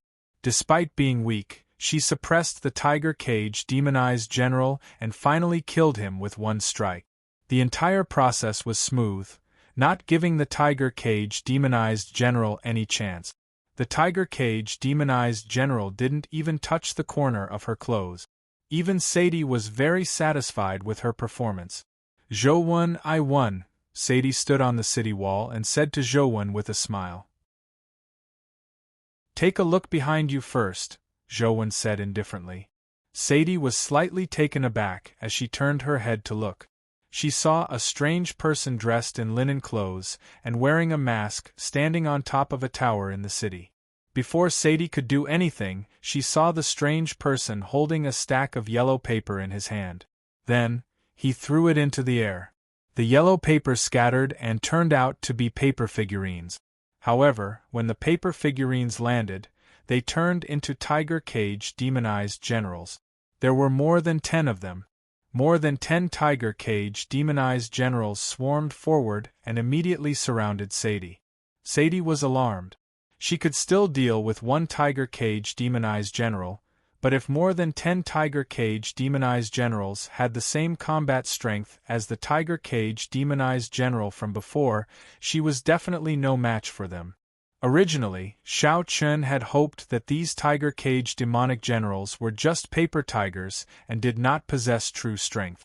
However, after the battle, he discovered that these tiger cage demonic generals were equally terrifying.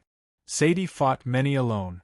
Relying on the Eye of Odin's ability, she constantly dodged and moved around to preserve her life. However, under the siege of the tiger cage demonized generals, Sadie's physical reaction couldn't keep up with her vision and brain reactions. All she could do was try her best to find flaws in the siege and use the time difference to dodge. Zhouwen watched with relish from outside. Sadie's speed couldn't be considered fast, but her ability to enter minute subtlety was indeed very powerful. To be able to remain uninjured under the siege of more than 10 tiger cage demonized generals, she was indeed extraordinarily powerful. Sogu. Chapter 6:15. With the augmentation of his life providence and life soul, Zhouwen discovered something amiss when he looked at Sadie's battle. So it's not that she has reached the minute subtlety realm herself, but that she relied on her life soul. What kind of life soul is that? It can actually allow someone to have minute subtlety abilities? Zhouwen thought to himself. Although Sadie was in a sorry state, it was already rather shocking that she wasn't injured under the siege. Unfortunately, with so many tiger cage demonized generals surrounding her, Sadie couldn't rush out. Her essence energy and stamina were very limited, so it was only a matter of time before she died. This matter proves that no matter how strong one's abilities are, it's best to be careful. In such a world, who knows what kind of enemy I will encounter? Once restrained, no matter how strong one's abilities are, they can't resist death. However, Sadie's ability is really not bad. If I can obtain her essence energy art, I wonder if I can use the Lost Immortal Sutra to condense the same life soul? Zhouwen was just having a thought. Even if he had the same essence energy art, he might not be able to condense the same life soul. This was because the formation of a life soul depended on one's physique and mental strength. Therefore, everyone's life soul was somewhat different. There were no two absolutely identical life souls. It was the same for life providences. The functions might be similar, but they wouldn't be identical. Furthermore, even with the Lost Immortal Sutra, condensing a life soul wasn't easy. One had to have a special energy with similar attributes as a foundation before the Lost Immortal Sutra could simulate condensing a life soul. Now that I think about it, my first order of chaos hasn't condensed a life soul yet. I wonder if I can use a drop of Grim Demon's blood as a foundation to condense a life soul? Zhou turned his attention to Grim Demon. With demonic neonate as his master, he probably wouldn't dare refuse to let her bleed. While Zhou was considering how to condense the first order of Chaos Life Soul with Grim Demon's blood, Sadie found it increasingly difficult to maintain. She originally thought that a dimensional zone like Tiger Cage Pass wouldn't have mythical creatures. With her Eye of Odin Life Soul, it wouldn't be difficult for her to kill an epic dimensional creature. Even if she couldn't defeat it, she had a chance to escape. To her surprise, she encountered a terrifying existence like the Elegant Emperor's puppet avatar. It gave her no chance to escape. Zhou watched from outside the city. She knew that Zhou definitely had the ability to help her escape, but her pride prevented her from asking Zhou for help. All she could do was summon her companion beasts and desperately rush out of the city. After much difficulty, she managed to kill a Tiger Cage demonized general and found a gap. However, before she could rush out, she saw the Elegant Emperor's puppet clone scatter another stack of yellow paper. Instantly, more than 10 Tiger Cage demonized generals landed.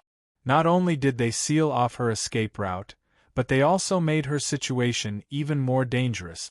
Sadie immediately fell into despair.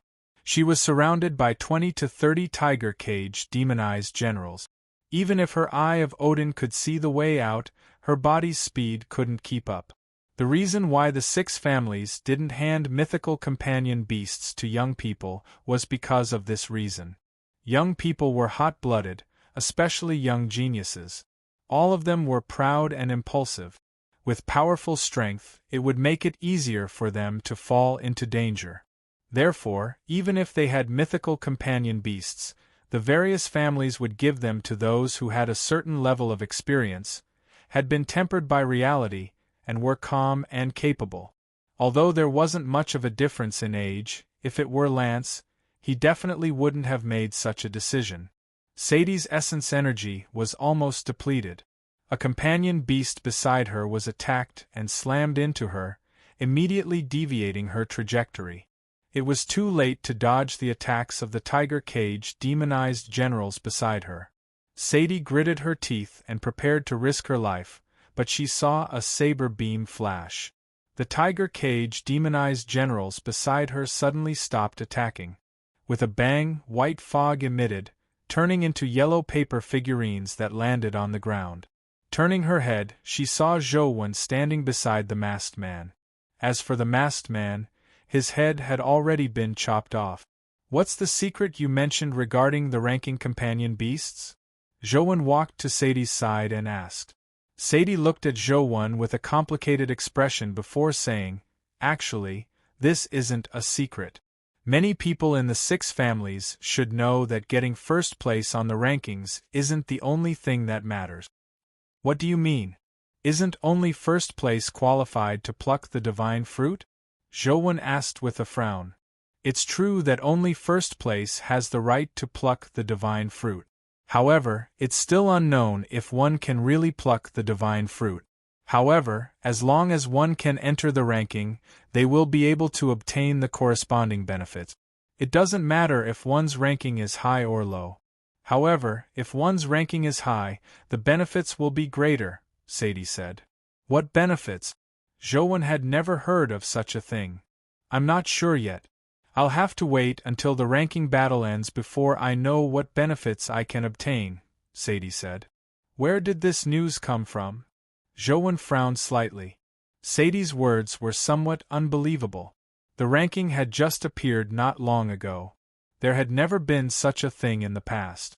Even if there was really a reward after the ranking battle ended, how did the 6 families know about it?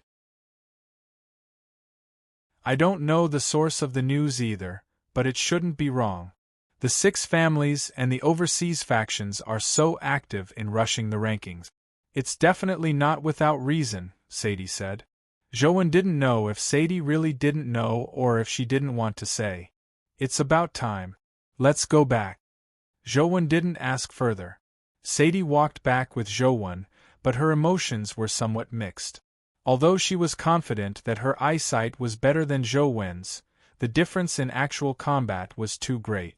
No matter how good her eyesight was, it was useless. It was no different from having high expectations but no ability. She no longer felt that there was any need to challenge Zhou Wen. Zhou Wen could easily kill an opponent she couldn't withstand at all. In front of absolute strength, eyesight was too useless. I have to become stronger than him, Sadie thought to herself as she looked at Zhou Wen's back. Could it be that the Tharch is secretly up to no good? Zhou Wen didn't have the mood to care about what Sadie was thinking. He kept thinking about the ranking. Back then, it was the Tharch who had allowed John to obtain the six-winged guardian. It wouldn't be surprising if she had spread the news regarding the ranking. There's another possibility. It's teacher Wang Mingyuan. The news might have come from his side. Zhou Wen felt that the possibility wasn't small. Many experts in the Federation had entered the dimension after mutating.